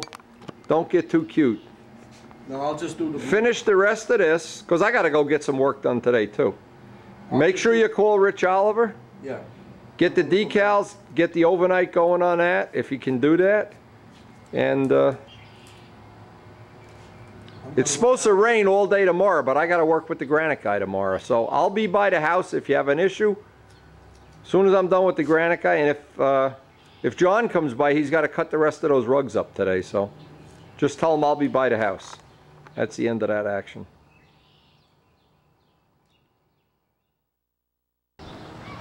You think you've got unique neighbors? Our neighbor Ted and one of our other neighbors that's helping, they're putting Yankee gutters up. Now, needless to say, he's doing a beautiful job, and I really respect that he's doing this, but he is spending, countless hours to restore this house and to its copper-lined gutters that he's putting up there. They're really, really some unique workmanship going on up there. And he's invited me to come up the ladder and take a look at it. Hey, Ted! Hey, how's it going? You got the copper up yet? Where? You ought to be on the Yankee workshop. Hey, Dale. Every day I get the adventure. I thought Gunga Din was up on a ladder the other day. There's the French. Oh, this guy does nice work. I wish he would work for me. Yeah, I got a redneck, so I got. Yeah. No, but Are you afraid of heights? no, not at all. I lied. I'm scared to death of this guy's scaffold. Oh, look at this. I gotta see this every day. Every day when I go out here, I'm looking at you guys up there. This is all. Wow. All copper, huh? Oh yeah. Oh, that. Chris is helping you? Well, Chris built this scaffolding. He's Okay. pretty much helping you. Well, I mean, he knew how to put the scaffolding up, though. Looks like a good job. Actually, it looks better than if I did it. Well, then everything would be better. Come on, let's see what you got. You like my granite, huh? All right, I'll see if I can fall off your ladder. Da da da da da da da. Aren't you supposed to hold on with two hands when you go up a ladder? You got that thing running? What do you think? I'll give you a copy of the tape. Now, this is all copper. This is the real way the houses were built. Yeah, but they didn't use copper unless you were multi. My house has copper. Does it have copper on it? Yeah, when Mike did it, he did even the valleys. The valleys in the roof are copper. This is nice. You sodded this up yourself? Yeah. Wow, that's nice work. My hat's off to you. Thank you. You're Wow, right. that's nice. Yeah. Well, even tinted lasts 50 years. Yeah. Wow, that's nice. So this is a return. Okay. All sodded corners. Sodded corners. That's some real old-fashioned workmanship there. He's got where the studs are marked, just like Mike does. Bend up. Pretty neat. I am impressed. Now I see you guys up here every day, and I'm thinking, they got to be drinking beer up there or something. You know, they got to. Basically, we're hiding. They're hiding from the police or something up here. Okay, now, and what do? You bring the last course of shingles down? Well, we're going to start it here. Okay. I've never seen one of these done. Good for 4. Okay, and obviously you never have to clean these gutters out. They're so These are big. Never cleanable. Or Wow. Never need to be cleaned, yeah. That is nice. Now, what is he going to do? Move the scaffold around the house here? Because you're going to do aluminum too, right? Well, after I get the vinyl siding on here, Whoa, that's pretty cool. we'll start working it. Yeah. Mike Kajeski was over the house, my friend Mike that Yeah. works on house, and he was looking up here and he says, those guys look like they're really doing a job up there. Now, that's nice. I'm impressed. That's really good. I opened the soffits, the aluminum, Yeah. pulled the bottom out, Yeah. just black mud fell on. Yeah. There was nothing. You know, I would guarantee you can't even find a guy that knows how to do this, let alone a guy that would do it for some reasonable price. I don't think Mike Kajeski can even do this kind of work. Well, Wow. any craftsman I think can do it. But you gotta. Well, but nobody wants that. They all want to. Nobody wants it. They want it quick. Yeah, because you can't be in and out in 2 afternoons. It's like that granite work. Boy, that guy was taking his time. He took 2 whole days to do that. Wow, that's nice. I am really impressed. I took a couple of pictures of you guys up here earlier, but I didn't know, I thought you were just putting gutters on. No, these are the gutters. This is nice. You know, this brings the house right up to the way it should be. Uh-huh. Wow, that's nice. I'm impressed. But I didn't need the fancy crown, Yeah, yeah. so that's what capping it with aluminum. Okay, and you're going to do vinyl, right? This is the vinyl that you're doing? Here's the vinyl. Okay. Oh, and you got some already started. I've already done the back. Okay. Now, dentals are going to go across here. And Yeah. Vinyl cedar shakes are going to go right Yeah. there. I remember when you were doing your driveway, and every day Karen and I would go by, because we walk every day now, you know, and we'd go by and I'd say, hey, he's got another 10 feet done or 6 feet or whatever. Very cool. Slow and easy. Very cool. Yeah, it's nice to see old world craftsmanship. Boy, that's like what I do with the models. I love to see that. Yes. Yeah, we got some pretty cool stuff. These guys are really doing a slam dunk job, but I got to unload the car and get those tanks made. Now, the next little step on our tank program, I sanded off all the wood, just basically belt sanded it off. Looks like we've built a nice little box. It's ultra light. And I marked the spot where I'm going to have the vents exit, and I've got to get them as close to the corner as I can so that the header doesn't rub on it. And what I'm going to do is JB weld in the vents. There'll be aluminum tubing pretty much like the other tank. And then when I'm done, replicate the same thing to make a back. And if I still have time in this little session, because basically we were at Jack-o'-bones all day, I need to make up the same thing a spare. And then I need to figure out if I'm going to put some kind of little baffle in the back here. We'll figure that out. Anyway, we'll cut this up, get some of the venting in. And of course, roughening up all the composite areas so the JB weld sticks well. I think this making the end caps this way is going to work just fine. As crude as it is, it allows me an infinite shape here. I can make anything you can make a foam box for, we can make a tank for now, and that's going to be really handy for some applications. And the biggest thing right now, other than the fact these are super labor intensive, these would probably be $300 tanks if you charge by the hour. But what really makes this possible is when you have a super plane like Les's Sky Raider or Rich's Stuka, something where you have a short nose and you need to get a standard size tank in, and this is the shape you prefer, not the bottle shape. Well, let's call it the Rich Oliver shape. This gives you one more option. Okay, the number one tank, we got the vents drying in it now.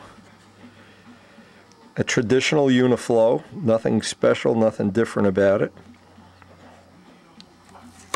Both of the vents are going to come out the bottom here and hopefully miss the header. Looks like this fit in the ship real nice. We got to wait for the JB weld to dry up.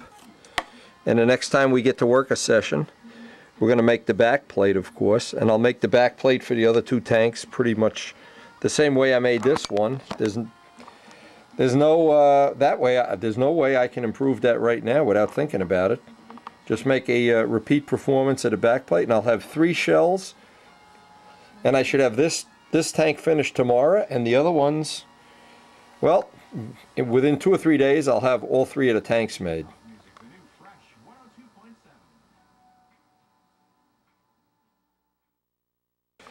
Now, these are the new bodies I made up, and I've been able to use more of it because I made these a little bit wider in the back, so I think the capacity would be just a little bit more. Anyway, these cut up nice. Now, the trick is melting out the foam.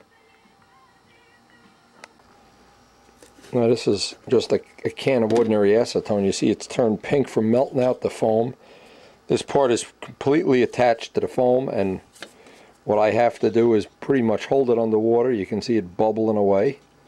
As it bubbles away, it starts to melt the foam. Now, what Les came up with a great idea. He waited until you had maybe 1/4 inch of material. Then he turned it over and just used it like a cup, poured some in the top, like a spoonful. It melted it right out. But you see, it doesn't take long, and it melts it right out. Good old-fashioned acetone. Now I try not to leave it in there any longer. Ooh, there it goes all over the floor. Any longer than I have to. Look at how it bubbles up too. I wonder if it's ever going to, like nuclear waste. There it goes. Now this was the one I had, one of the ones I had that I put epoxy, so that epoxy is going to come out in one piece. But see how that foam just goes, disappears? Actually, probably be better if I had a turkey pan or something. But you just leave it in there until all of a sudden it's melted out. Now you would think we just couldn't get any more rain after the last floods. We are back to having floods. And since last night, it's just not stopped raining. And pond is overflowing and everything here. So I'm just waiting for the call from the tenants that the boats are ready. But in the meantime, I want to finish up some of these tanks. I want to get some of these tank bodies started. And I'm not so sure. We're supposed to have the granite work, the soap dish, the soap dispenser installed today. He hasn't called one way or another whether he's going to make it or not. So I'm just going to work on tanks until he gets here. Or if he doesn't get here. Who knows? Well, when you hire contractors, believe me, the only guy that's reliable is John DeTavio and Mike Kajeski and Chicky. Nobody else. Everybody else is a big question mark. I like the weather. So the first thing I want to do is get one of these tanks totally finished, and it looks like this will be the candidate. Now, even though I get them to this point, I want to make sure the tubes look free, that none of the JB Weld or epoxy or anything slid in there. This will be a standard Uniflow tank, nothing tricky about it, nothing unusual. And hopefully this is going to be one of the tanks that we'll be able to use. Now, the whole reason for doing this is the weight, and this one is extremely light. In fact, I think the next one I make, I'll put 1 or 2 more layers of cloth there. This is really pushing it. But even if I use this for a backup tank or a spare or whatever, there's always a couple of do's and don'ts with these tanks. And the biggest one is, and just to put tips, because a lot of my friends are using these, including Rich Jacobone, Kent Ticer, and etc. I score that with a razor, and I could break the tube off. But before I even do the cleaning part of this, I want to make sure these are deburred. Now remember, with aluminum tubes, you can't bend them. You really don't have the ability like you do with some other material to bend it back and forth and bend it around the engine. That's why it has to be pretty well set ahead of time. Now I also take some rough paper and I put some like threads on this.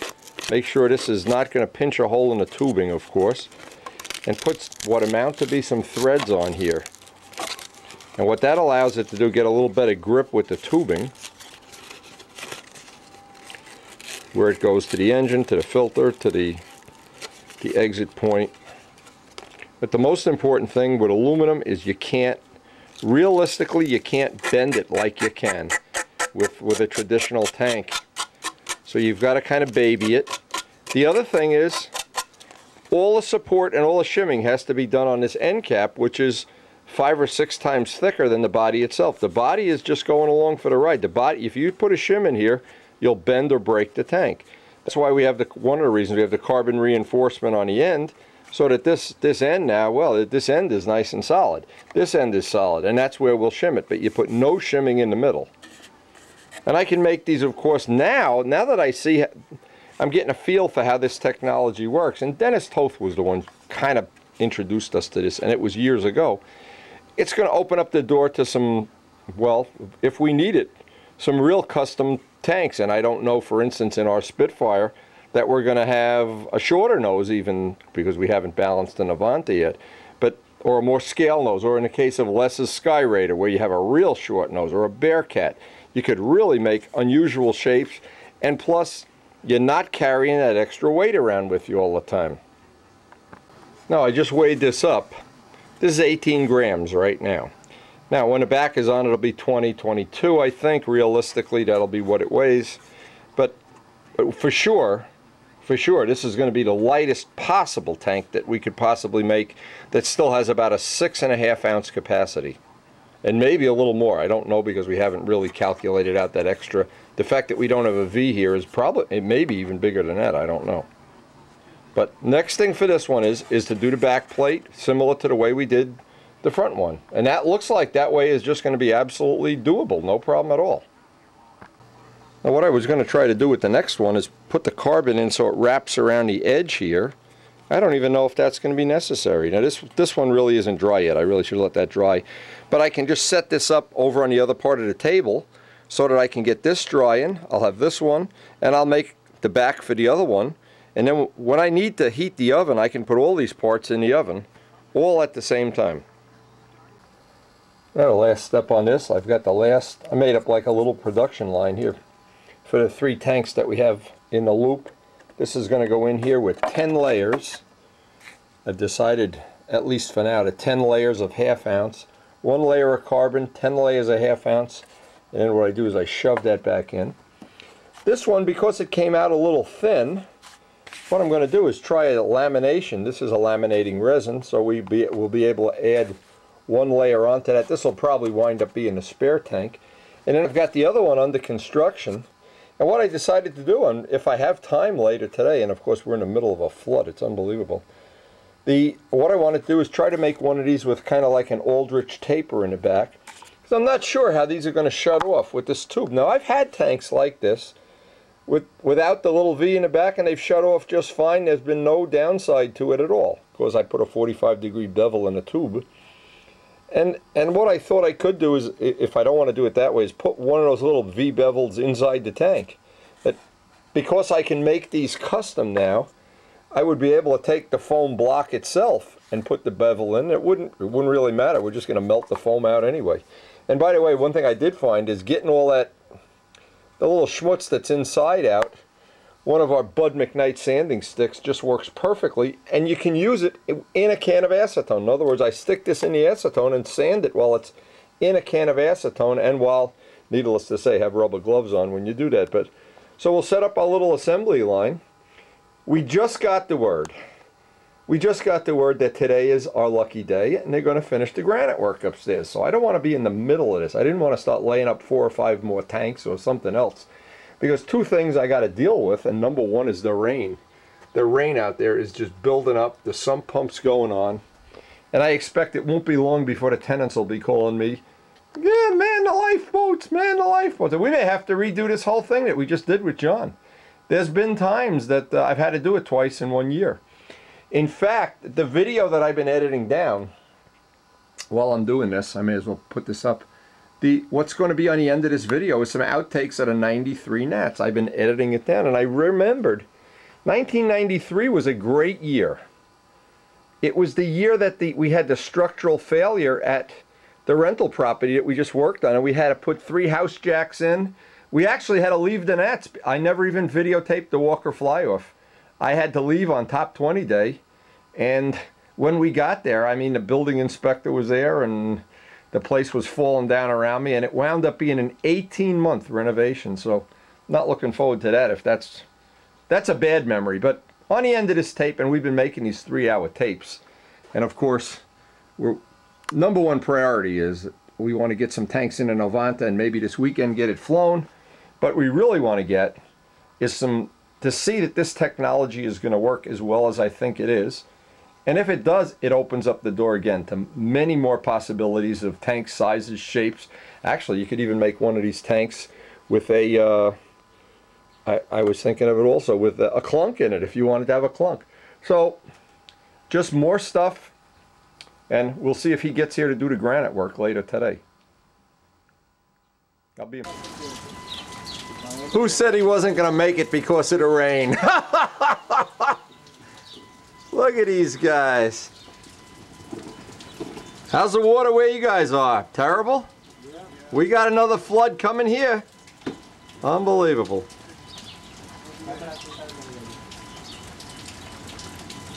Unbelievable. Welcome back. Well, you see how nice the kitchen came out. Yep.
And as Yuri and his friend leave, the truck leaves out the window.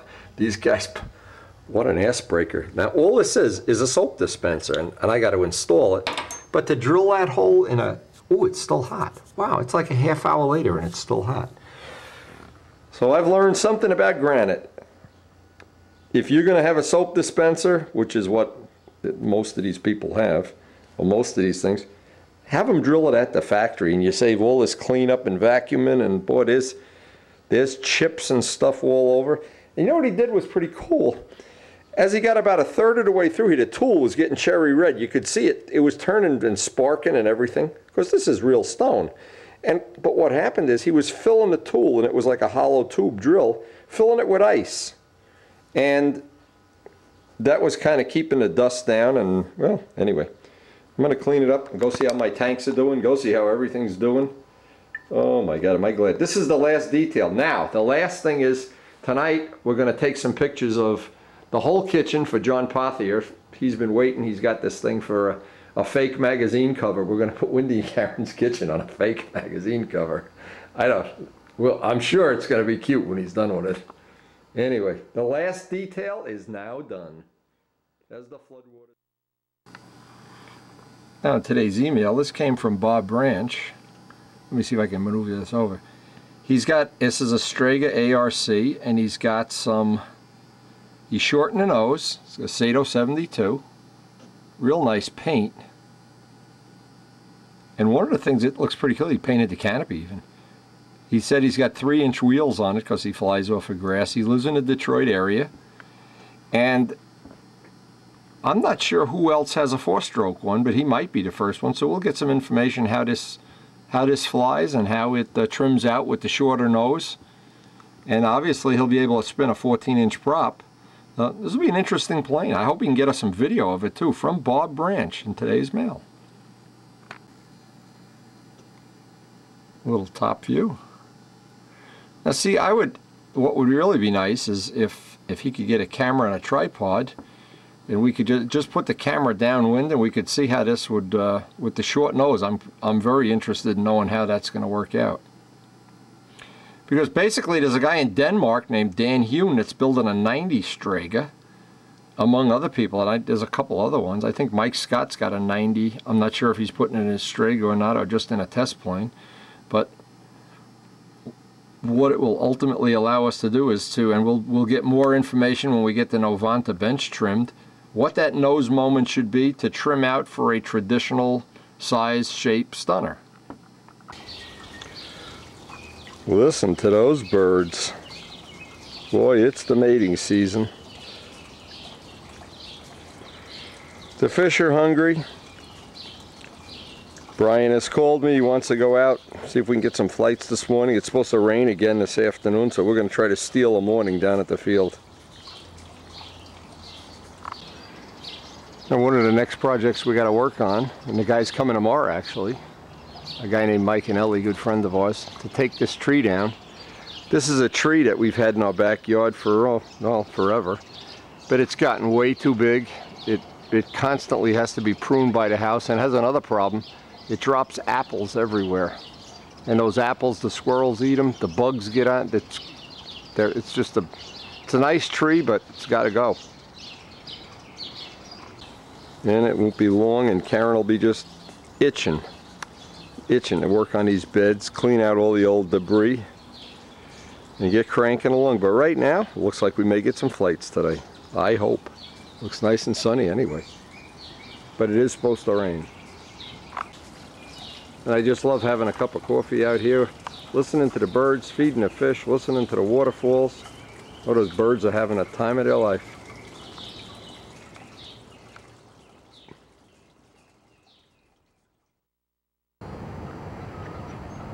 Well, you can hear the geese mating in the background. It's that wonderful time of year. I hope they're going to have their goslings.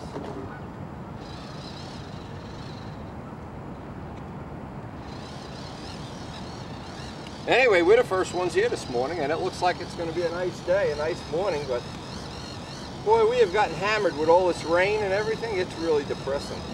It's starting to get me down, in fact. I'm all rained out, so to speak.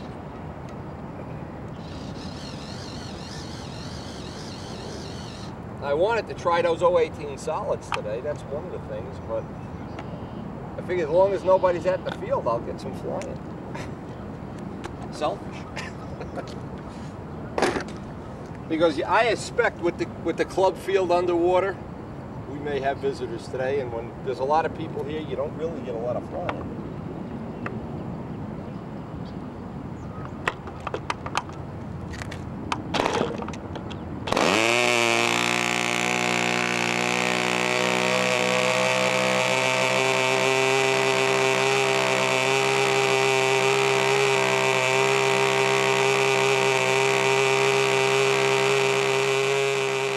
Now the only problem we're going to run into today is we're flying right into the sun. Right, and I mean right into the sun. And my eyes aren't good at that. So I think what I'm going to do is just wait until the wind shifts, and it will. Try to get try to get 1 or 2 flights of this. Then we're going to switch to the solids. The 018s, I want to get some flights on them. These are ones that Kent Tyser made up. And he also sent up some 021s. The objective is just to get some flights on the lines I'll feel like they're not new lines. I hate to fly a new plane on new lines. Add too many new things in at once there. And after all this rain, it's just good to be out of the house, good to be here instead of at the bilge pump. And I'm sure Brian feels the same way. He's on his way over here already. We'll find out. I definitely got to get this battery fixed. It falls off, and that's dangerous. I know that's just an accident waiting to happen.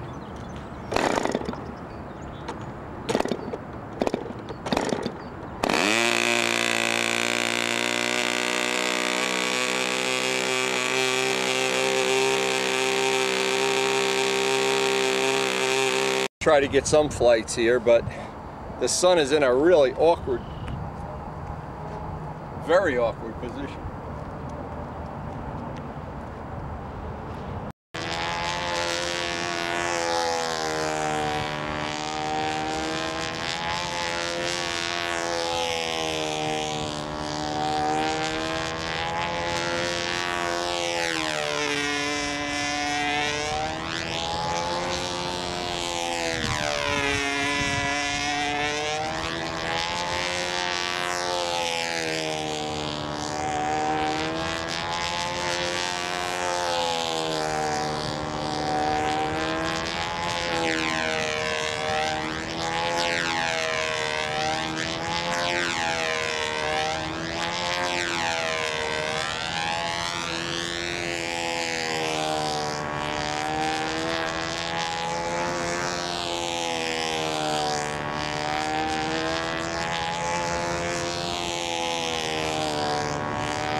wanted to get at least one in the air where it was just all over the place. Here you can see that it's moving, and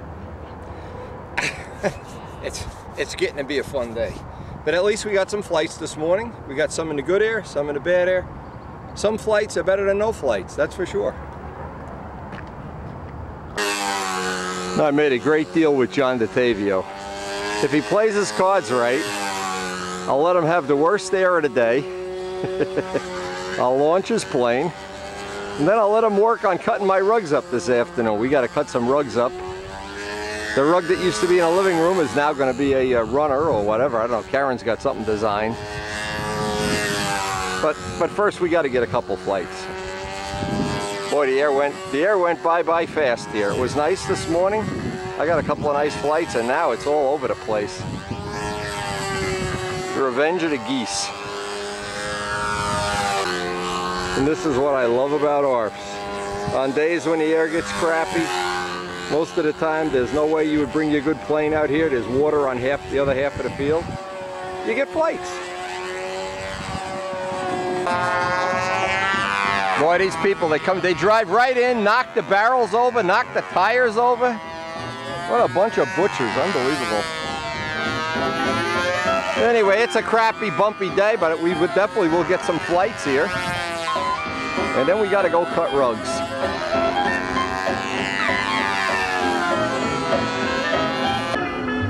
Well, as crazy as it sounds, the day has turned into a Strega fly-in. In fact, the Blue Demon's out there now.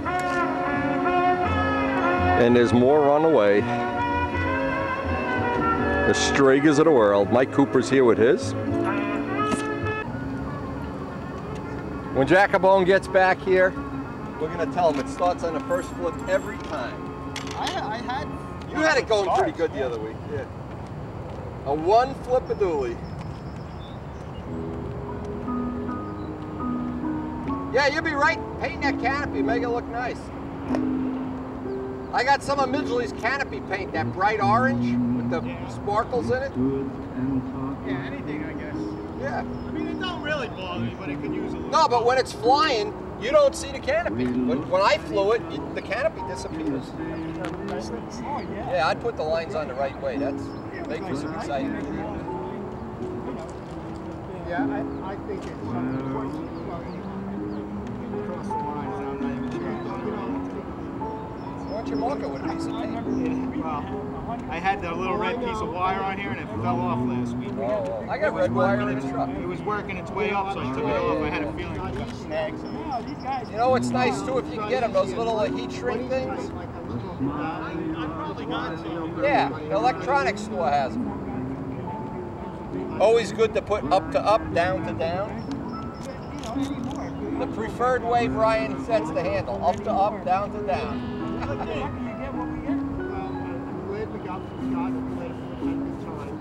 I thought by now you'd have a big decal of the devil out here. Go out to the car parts store.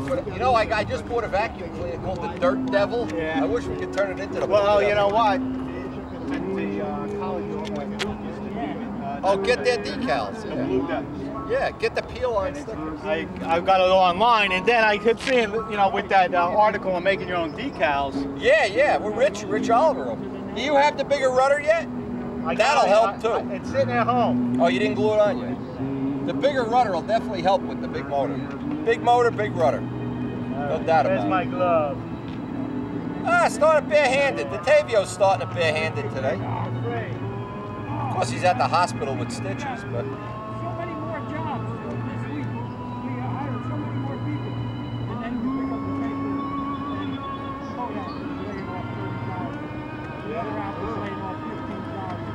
Citigroup is laying off 10,000. Windy. Yo!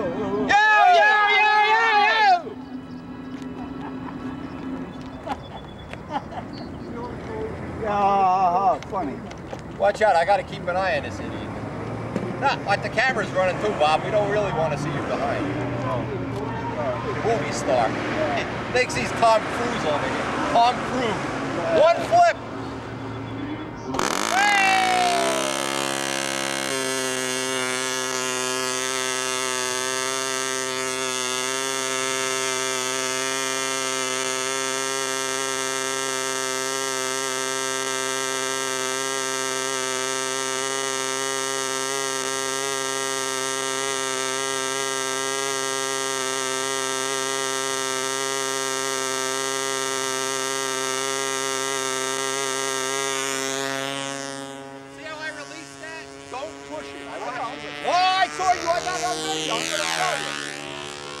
I'm going to videotape you. Here's the idiot that was ready to drive through the circle. Here we got another guy getting ready to drive through here. Another guy. Anyway, Brian's out there. The Blue Demon is alive and well. Here in Palisade Park on a bright sunny day in April. The Blue Demon. We're looking for some Blue Demon decals.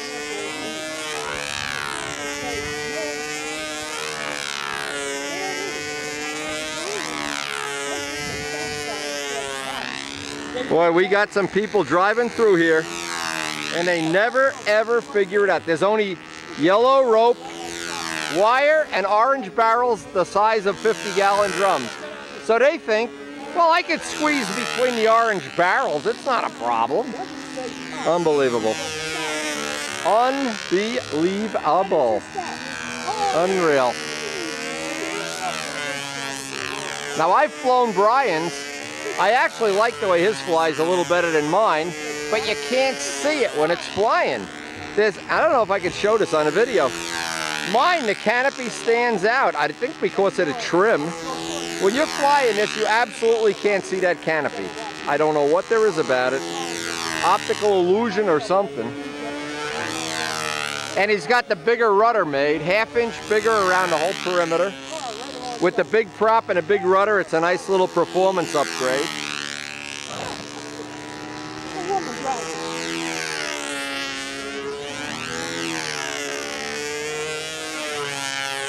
The Blue Demon of Rutherford.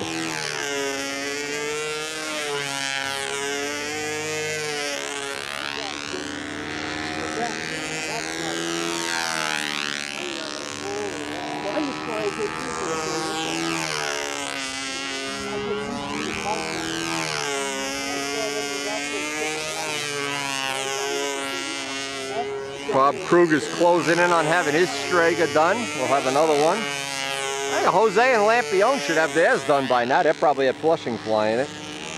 Turned out to be a nice day. Of course, they're predicting rain, so anything but rain. We are rained out. We are Noah's Arked out. Mike, you got any rain up there by you? Any flooding? Boy, we got hammered. John will tell you. John's sick of working for me. Hey, you didn't get no more water over there, did you? I took the phone off the hook last night in case he called.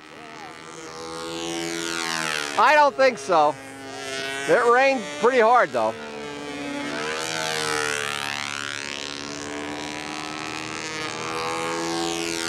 Now we'll get home, work on those gas tanks some more. We got 3 tanks. Oh, one should be finished, ready to put in the oven. Trying to plan out my day here. We got so many things. We got to take a tree down. We got to cut some carpeting. Finished in Avante. Get ready for Texas. Help Rich Oliver. Help Rich Jacobone finish the Stuka. Busy, busy, busy, busy D here. And Brian, the Blue Demon of Rutherford.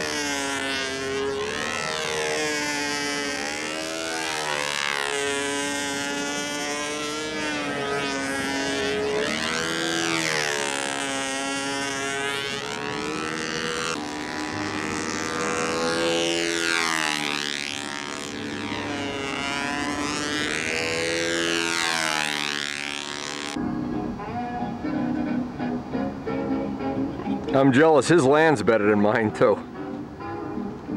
He's got bigger wheels, I think.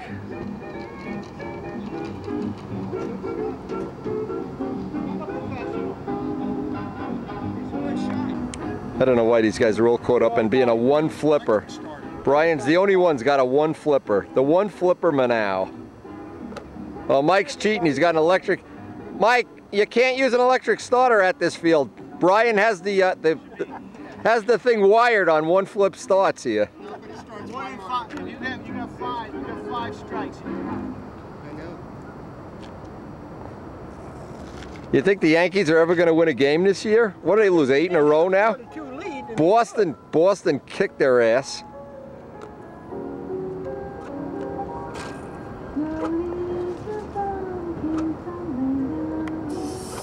I'm not sure I know what's going on here. There's always an adventure at our field. Straigadooley. Just leave it to Brian. He'll turn it upside down and start it. One flip, Brian. He hasn't tried yet. Let me know. Raise your hand. I'll be the judge. See, it's okay if you can start your own engine. You got to be able to start Cooper's engine.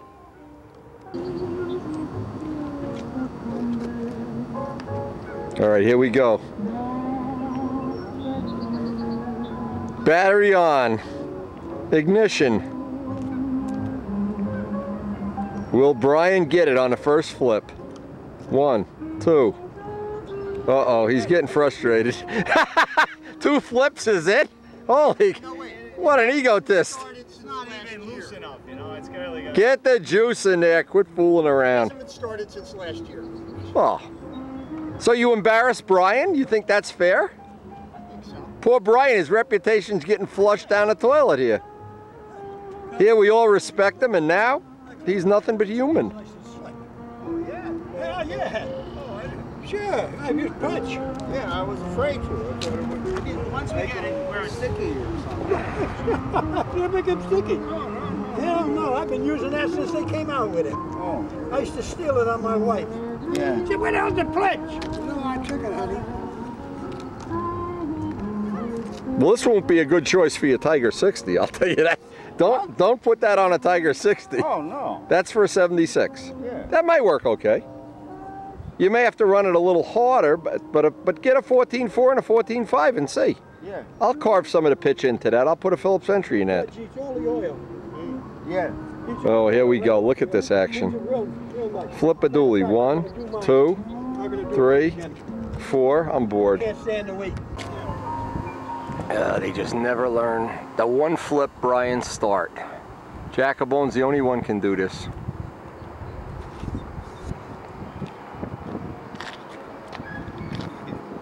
Hey, it's really stayed pretty nice. They said rain was coming through here, but it looks like we're gonna have a great day.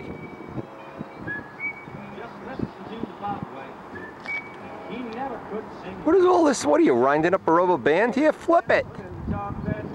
What are you doing, Bri? Not even getting a pop. Oh, take my battery.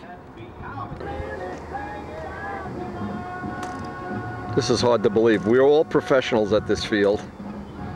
The cream of the crop of model aviation. I can't get a motor started. That's what I like about being in management. Oh, jeez. That's my battery, too. It was my battery. How many modelers does it take to start a Strega? Well, if you live in Jersey, after the great flood of 07, probably 4. I may have to go up there and start this. Have to pull rank on these guys. Yeah, it's gonna kick now. Flip it backwards. Didn't want to bang back. Boy. Ow. Sounded worse than it was. Flip it backwards. It's flooded. Boy, you think I was God, huh? Look at these guys. Unbelievable. Look. It does a lot more action backwards than frontwards. What? This is turning out to be Comedy Central. This is more fun than watching you guys fly. You get the picture. You know what the Three Stooges look like? Larry, Moe, and Curly here. Was loaded up good. Strega! I can't wait till one of them lets one of these go when they flip it. All right, Mikey Cooper, our club president, said he hadn't run this engine since last year, so we'll cut him some slack. He's got a Rojet 61 on a pipe. I'm not sure if it's a Brian Ether prop or what. He's done a great job as our club president, a really good job. All right, Brian to the rescue. And here, I thought you didn't know what you were doing. Don't you hate impressing me like this? I have my moments. I have your moments, like Jimmy Durante. As my wife would say. I have my moments. menopause. Summer moments. Summer moments.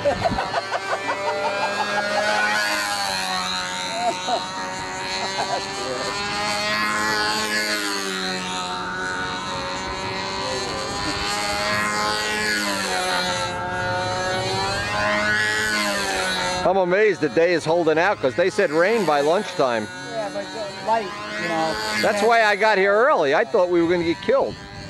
Looks like we're in good shape here anyway. Come and go, and tomorrow's gonna be windy. I think. Tomorrow's windy, yeah. Well, About 15 mile an hour. Karen's got a list of the honey-do list is growing down at the house. We got to have a tree taken down. Kajeski's probably going to be mad at me when he finds out I cut his favorite tree down. But all those crab apples, they fall all over the yard. The squirrels eat them. There's bugs everywhere. Oh man, I had 2 garbage cans of crab apples last year. And then the town refuses to pick them up. Oh. No, what happens, Bob, the squirrels take 1 bite out of every apple and then the bugs get them. Feed them to Datavio. What? Stick a pig in the ass with a knife? What?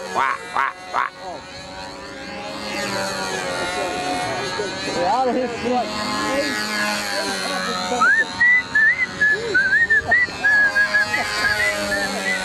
Good.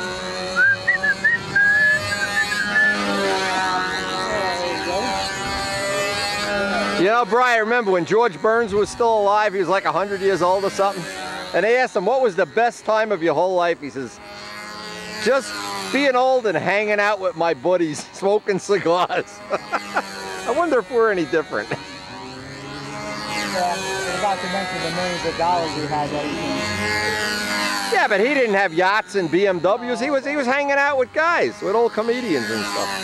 I mean, we're a bunch of comedians, let's face it. Datavio's a comedian. Them 2 guys they interviewed, one was 98, the other was 96. They asked him, what do you owe your longevity? And the 96-year-old guy said,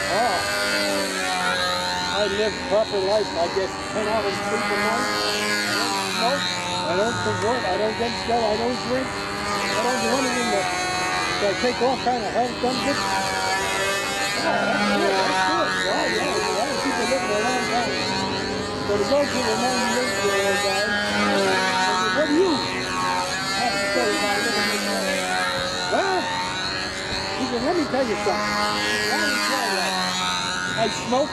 I still chase women. I drink anything you got. Well, I know that guy. The guy go out and said, look at me. Look at the chick. She's 98. That 96-year-old guy looking for a hole or something. He was jealous. That was fun. I laughed. Well, John, when we get old, I hope we still have our sense of humor when we get that old.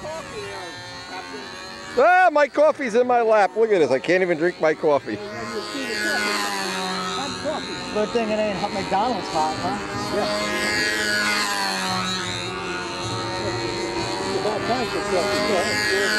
John, I got a whole thermos of coffee. Get a cup.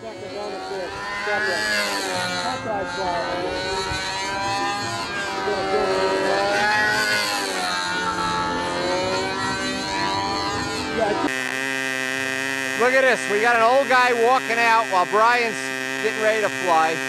Walk right out on a flying field. Unbelievable.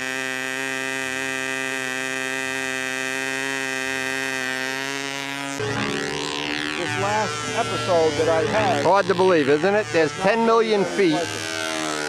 And look at this. I'm taking the tape off. Let's stand directly downwind. The green, the silver. Right Unbelievable. down to the silver. Unbelievable. I was ready to slash my throat.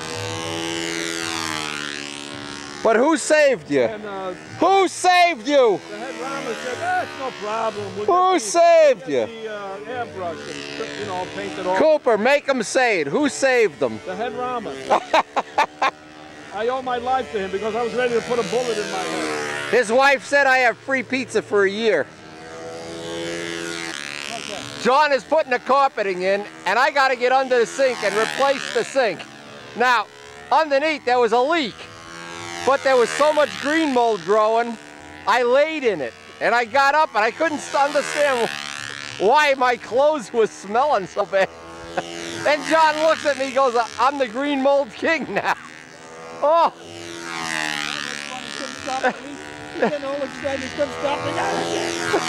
Once you got excited? The head Rama got excited. I didn't get excited when I lifted the paint off my plane. That didn't bother me at all. But that leak in that, on that sink. That's right. Oh, man. And John's looking at me. He said, you look like Krug. I said, no, I'm not that bad. I'm only bad on one side from laying in it. Come on, John. Hey, that carpet, the kid said the carpet looks great.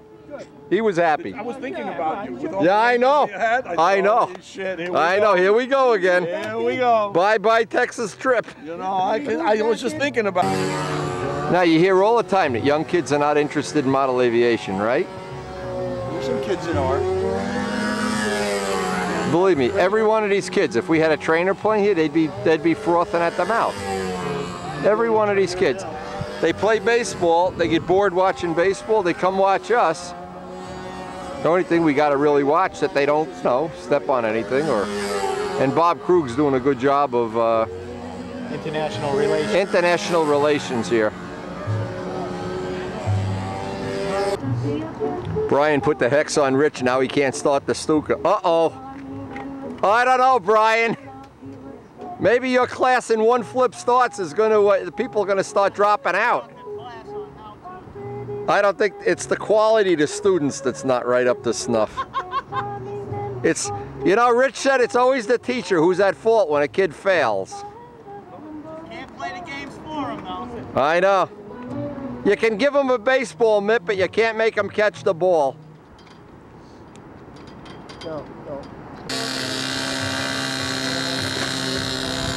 I'm not sure Brian's respect is growing in the club here. You're going to switch planes? Yeah. Okay. And then we'll go cut the carpeting. Put the new airplane in, get my straight edge. Okay, yeah. You got a chalk line or you need, okay. I'll get George's if you don't. All right, come back and get me. I may get one more flight. I'm done. All right. Yeah, we want the best part of the carpeting, 6 by 8. Let's open it up right side Yep. up and take a look at it. You want to look at the front, right? Yeah. Okay. Yeah, good. This is our old living room rug. We're going to make area rugs out of it. Okay, that's the spot right in front of the couch. We don't want to use that. Maybe you can get the 6 by 8 out of this part, which is pretty good. This is good right here. You get 8 feet this way, 6 feet that way. That'll get you into the new carpet. This is all new here. Okay, right. You want to get the tape measure? I got it. John's, hey! John's in charge. Oh, look Karen. He's got all the proper tools. Yeah. Tool boy. Using new carpet without getting it in front. Yeah, this is the part that was under the furniture. Nobody ever even walked on it. They're 7 foot, so you only want 6. Yep. Yep. Right there, 6 foot, so we get all new carpet. Beautiful. 6 by 8. Yeah, you know, this is brand new over here. This over here, you got the part that's a little stained. They want 8 foot. 15 years. How many? 14 years? 8 foot. Right. 8 foot, so you get all new carpet. Beautiful. Yeah. Well, 15 years of partying, you know it'll do that to a carpet. Come on. Honey. We put some new blades in here. We got another roll there too, Car, for doing the runners, so. What's the other size you want? Hey, it was a nice day today. 3 by 6 Okay. and Summer's here, kids. The kids have their baseball uniforms on already. We can go back to the field for some more flights. you know what, Wendy? And in the middle of this whole thing, John cuts his finger with the razor and he's bleeding all over the carpeting. He's got his finger all bandaged up. And the blood's everywhere. Oh, God.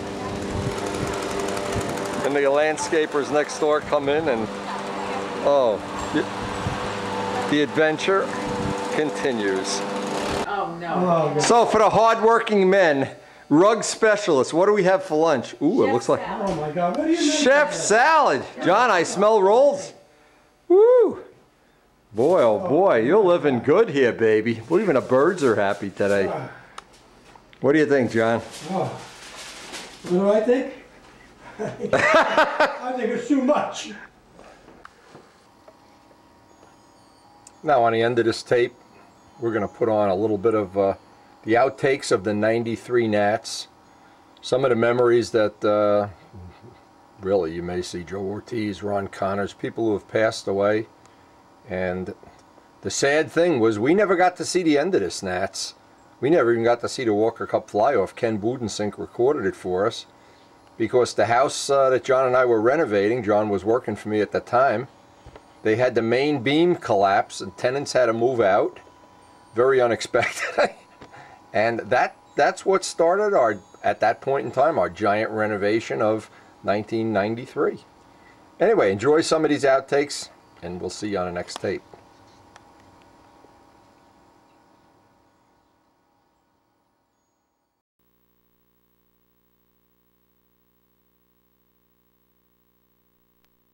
You want to put that on the camera for the world to see? This is Jim Tate, the famous 9-fingered, now he's 10-fingered. Yeah, still count to 10. Tell us the whole story. For the record here, in case Okay. anybody's thinking about having a stooge accident. For the record, lines can hurt you. First thing I want to point out is this is my exercise rubber band that for the physical therapy. Right. And this is the Nats backup. Oh, the Nat, yeah, you need a tune pipe backup? Yeah. A carbon fiber backup. That's great. Right, that's my Nats backup. But what happened basically was the stooge released and the airplane took off while I was about 30 feet to the handle. And it turned and kind of came across a circle at me when it did that. Now 30 feet of line has about 10 feet of slack in it. Yeah. When we got to the end of the line, it popped, and I never even considered the lines. All these years I've been considering props and everything else. And what it did was it from about right here, all the way around to kind of came corkscrewed around to here. And they went in here and here and to do the work, and then this part here is where they pulled a vein out to put this all back together. Yeah, I hear that. So bottom line is, you know, stooge accidents. I was by myself. Stooges can hurt. Now that adds to the thing with Jimmy with his accident, and Wynn had an accident. Oh yeah, we're in a whole different world today with it's a world of and, keeping your attention span up, I guess. well, the airplane actually started pulling the stooge. Oh my God. So This is what you need, right? You need to make a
Tom Niebuhr, how'd you make out in Nostalgia yesterday? No good or good? Huh? 8th or 9th or 10th, I didn't fly a second in the winter. Pick it up, let's get some video of it, man. You're a star. J.D. Falcon brings back memories when we was young. Nice paint job. Tell them about the paint job. Oh, it's metal flake candy orange. Boy, you can see the sun shining off that now. Yeah, it's an ultra silver undercoat with a candy orange overcoat. And what do you got, a big art FP in there? Big on it.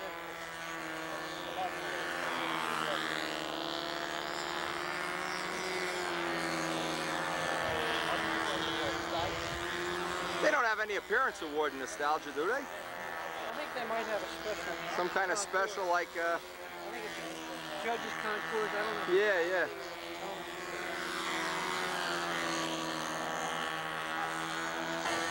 Andy, how'd you make out in Nostalgia yesterday? I ended up ninth. Ninth? Quietly, and I tied for ninth.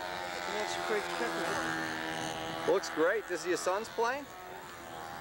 Looks nice, boy. You could be proud of this. Tom Niebuhr's son's plane. Okay, the two distinguished gentlemen that have come in to buff my plane out, Woody Midgley, Len Harding. Two proud Tell me about the Cardinal kit you own. You don't like it at all, right, Woody? Piece of junk, right? One of the best things that's ever come down the pike. The wood was all heavy. Boy. Oh, I'll tell you. Now, you got flights on it so far? Fantastic. You got some flights on the Cardinal? Sure, I've got a dozen new flights on my Cardinal. Probably Great. 15, yeah. Here, what did you do? Len, you're just keeping yours for a collector's item? Len doesn't have one yet. What means the price goes up $50 a week? Yeah. Hey, whatever. I should make one of these. Yeah, he's got. I'll come back to the room. There'll be one missing. No, you know what I want to do though? I want to keep track. I'm trying to keep track of all the people that have bought kits. Mine's number 4. Yeah, I know. I got it all written down. I got them numbered and everything. And I want to keep track, get some pictures together, and maybe make a Cardinal video or something. I don't know. Anyway, I'm gonna make one over the glad to hear it flies good. Sheik's bought one today. Yep. So, Oh, yeah? speaking of Cardinals, speaking of Sheik, speaking of it, see the hat? Borelli's wife brought me a hat. And I have an LSU hat, but I got to see if anybody judging went to LSU. First I got to investigate this, or hates LSU. Then I got the Borelli purple and yellow hat, and I got the Cardinal hat. It's a real decision to, which hat to wear today. Purple and yellow. Going to appearance judging, the most important thing is the right hat. The right hat? Doesn't matter if you wax the plane, but you got to have the right hat. I've got to go get one today. Well, you could borrow the LSU hat. Hey, high tech. Anyway, just about ready to get going, get ready to pack the video stuff up and get down there. Well, we better go to the field. Now you'll notice, even though the restaurant is open, there's only a few people in the restaurant. Everybody's in the room buffing like crazy. This is buff hour. Everybody's trying to get that last coat of wax on the plane.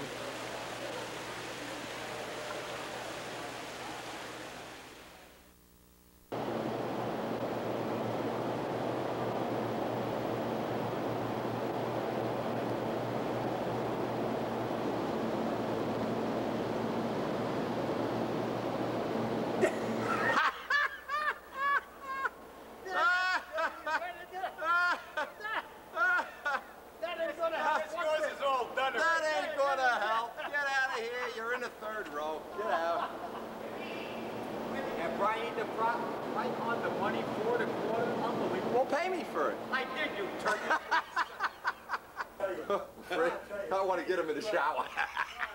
Look at my prop, eh? Whoa, look at this. He's got a, oh my God. Everybody's buffing up, buff-o-matic. Look at these guys. Hey, you're walking around with a pizza. Look how serious we are about winning the concourse. We come over and see you with a hot pizza. You guys smell like goddamn compound and I'm eating a pizza for lunch. I bring a pizza for Christ's sake. Yeah, you got a cold soda? Sure. Look at this. Now this is the essence of getting ready for the concourse. There you go. Have a pizza so we have... It's moon con. Moon con. I'm as sure about those directions as Joey is at finding places. That gives me something to think about. Now, just to show you what a sportsmanship event this is, he's changed the motor, the spinner, the cowling, the wheel pads. Nothing. There isn't one part of this plane going to the field tomorrow. And he's putting it on tape? Yeah, anybody that thinks this guy deserved to win, forget it. Notice my plane has the prop I'm flying with, the motor that I'm going to use. So you say. Yeah, right. Yeah. Forget it. Sportsmanship runs This thin is here. sportsmanship. Oh, I like the pants. Hey, in case we have an Irish judge or a Scotch. That's what they. I thought you drink Scotch. You got all Guys, colors. that lamp looks like a trophy. Look at it. We could make a trophy out of that. And here, This is the Debbie. Oh, look, everybody's got. How are you? Good. I was telling them about the episode last night. say hello to Karen on the video. Hi. Karen, I'm being faithful to you, honey. Trust me. How you doing? Let's see this of the moon artist. Moon oh, look, Marine Corps. Can you believe? Look at this. Has anybody ever shaved his back? No. Jesus Christ. You got Get a lawnmower. Let's shave his back. Lawnmower. We need a weed whacker. Get a picture of that. Oh, U.S. Marines. Oh man, a few good men, a few good bimbos. That's what we need. People don't know what fun it is.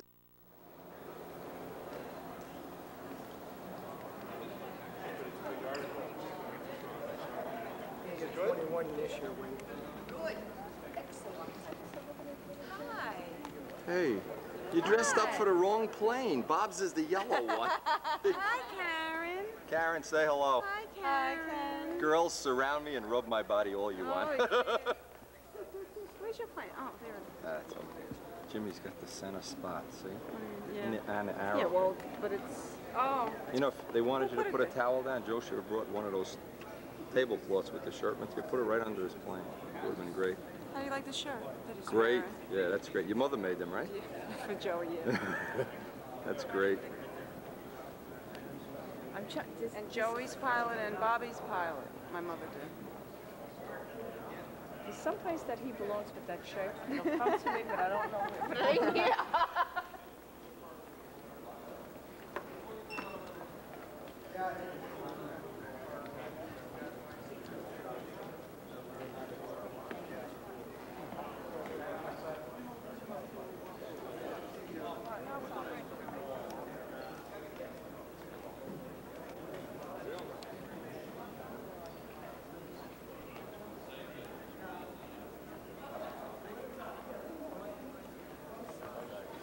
How can you take pictures with the lens cover on?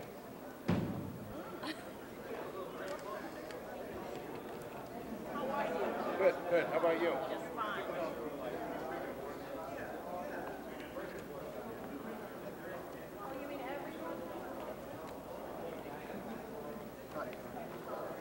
Ooh, that shirt's gotta go.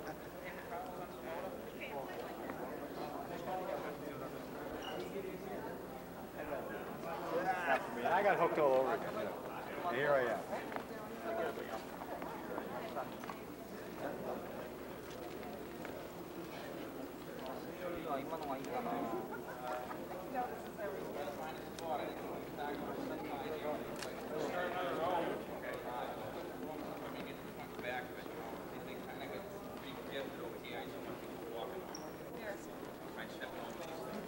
You got a can of pledge in your pocket there, Heavy. I don't know what I got in there. Time bomb.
Doesn't mean I wasn't there.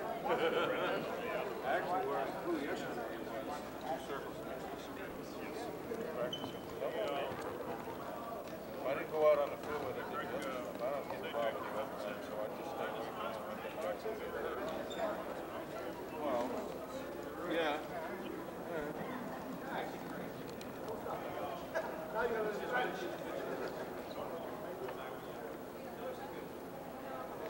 I got more pictures of this airplane than I know what to do with it. Let me get one more. Fix it or you build a new one? No, same one. Get in there and pull everything out? Oh, wait. That isn't one. Probably not the same thing. Got it. No, I haven't done anything. All right. Refinished the nose, that's about it. All right.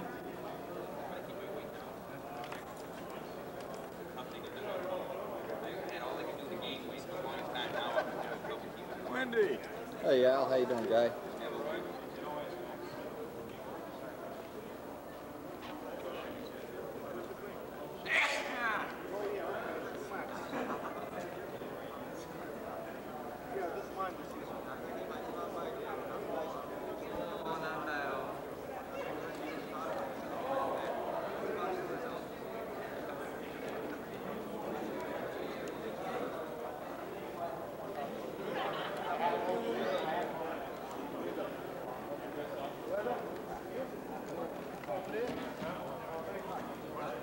Hey, did you ever find your spinner? Weren't you the guy looking for the 2 times? Did you get it? Yeah. Wendy had one. Believe it or not, Wendy had one. 2 1/4?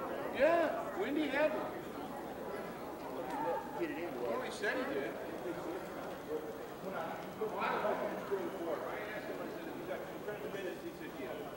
Somebody did the ball. Well, that like she didn't bring that. Well, that's the one you think.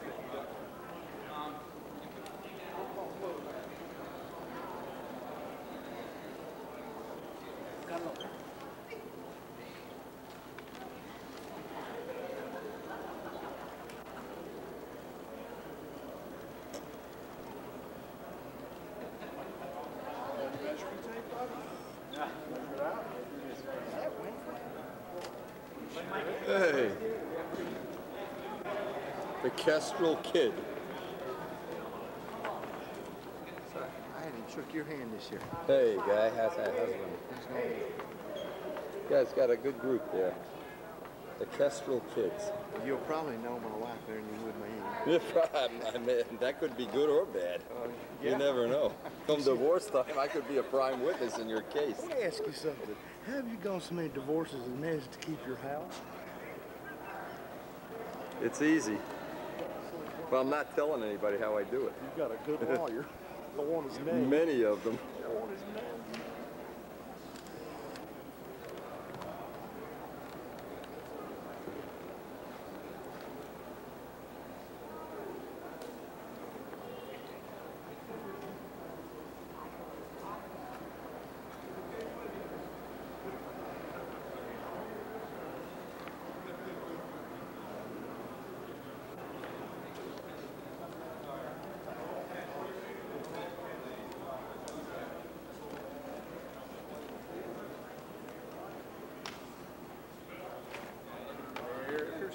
There's one. Trying to capture the flavor of the event here. The flavor is mostly Pledge, though. Pledge is sponsoring this year's. Got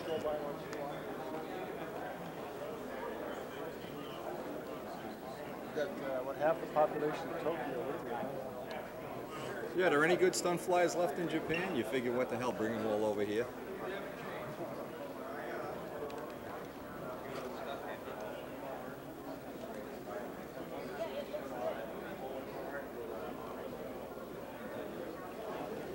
Your friends having a good time? Oh yeah, they're good. He was flying on our circle yesterday, had a good time.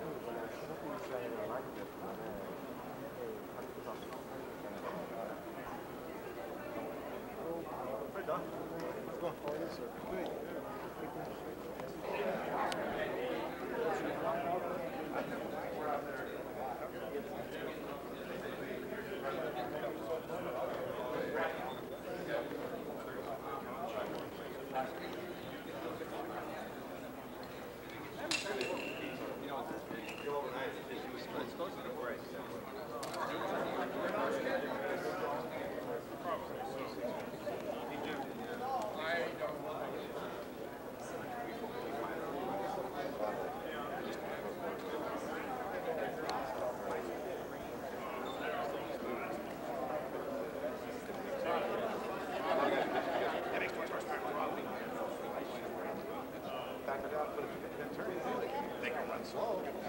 No. Oh, yeah, of course. Yeah, I built the car for it. No, oh, yeah. This Nick was going to be out of job in September. I don't have one. Yeah, I know. Want to stand around on this side, Andy?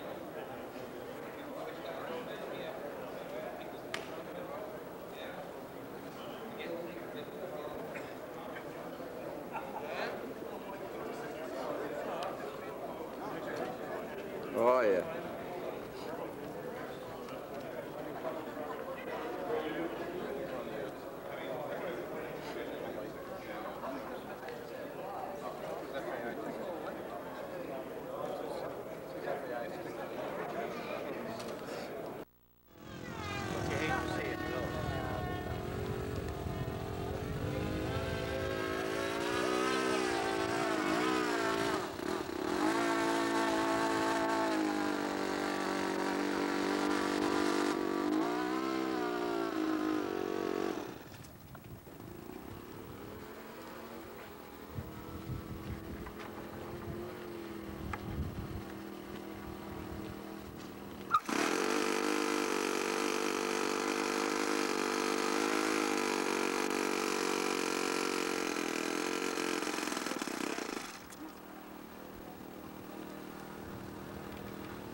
That's a beauty, huh?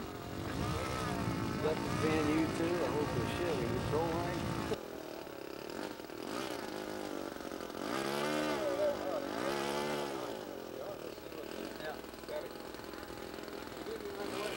Oh, the judges aren't over here, so there's nothing.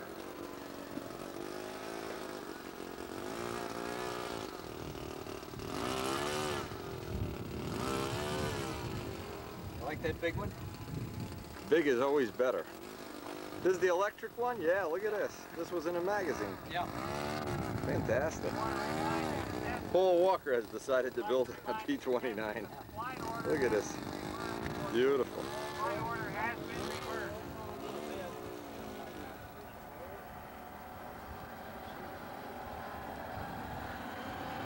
Three boys live around Chicago. My daughter lives in France. We have 6 grandchildren. 6 grandchildren. Mark's got 3, the oldest. Paula's got 2, this is the second. She's got, expecting 1. Peter, the next one, has got 1, and Matthew.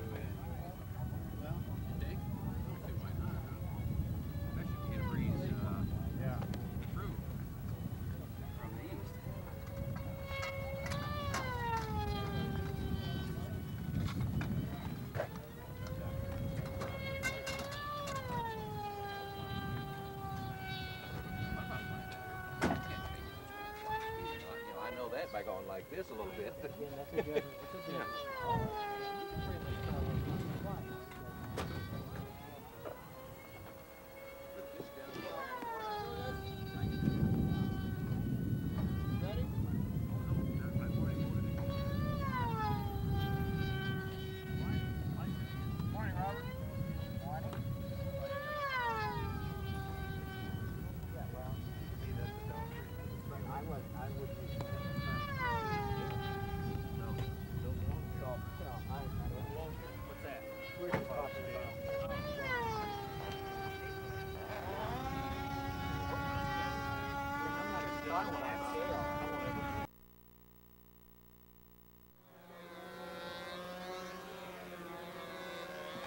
This will be Frank McMillan. Frank McMillan, San Antonio, Texas. Author, AMA column. Supreme semi-scale builder of the universe.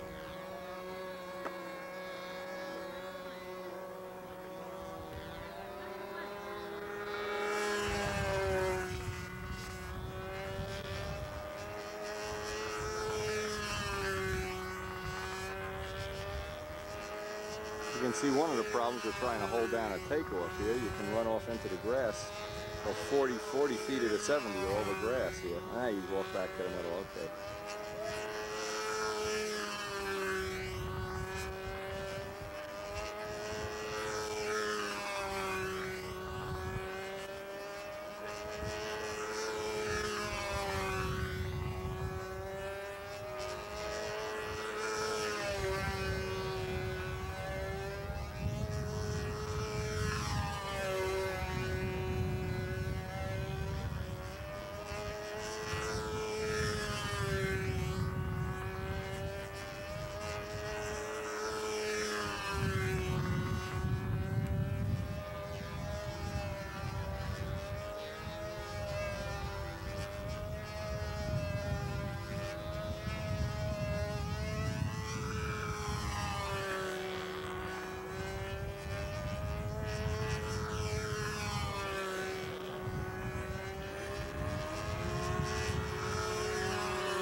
Just take a minute here to congratulate Frank on a front row finish with this plane, one of the front row finishers.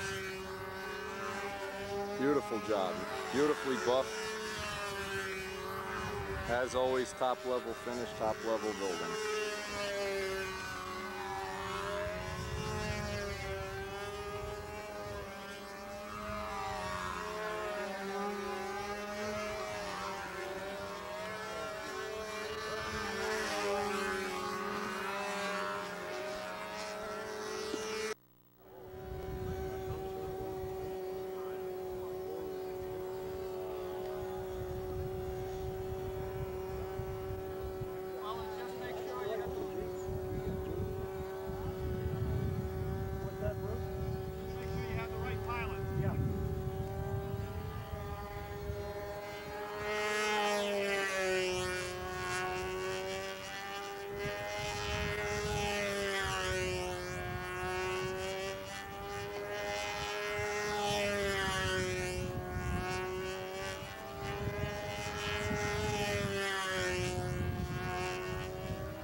Well, we got one tank.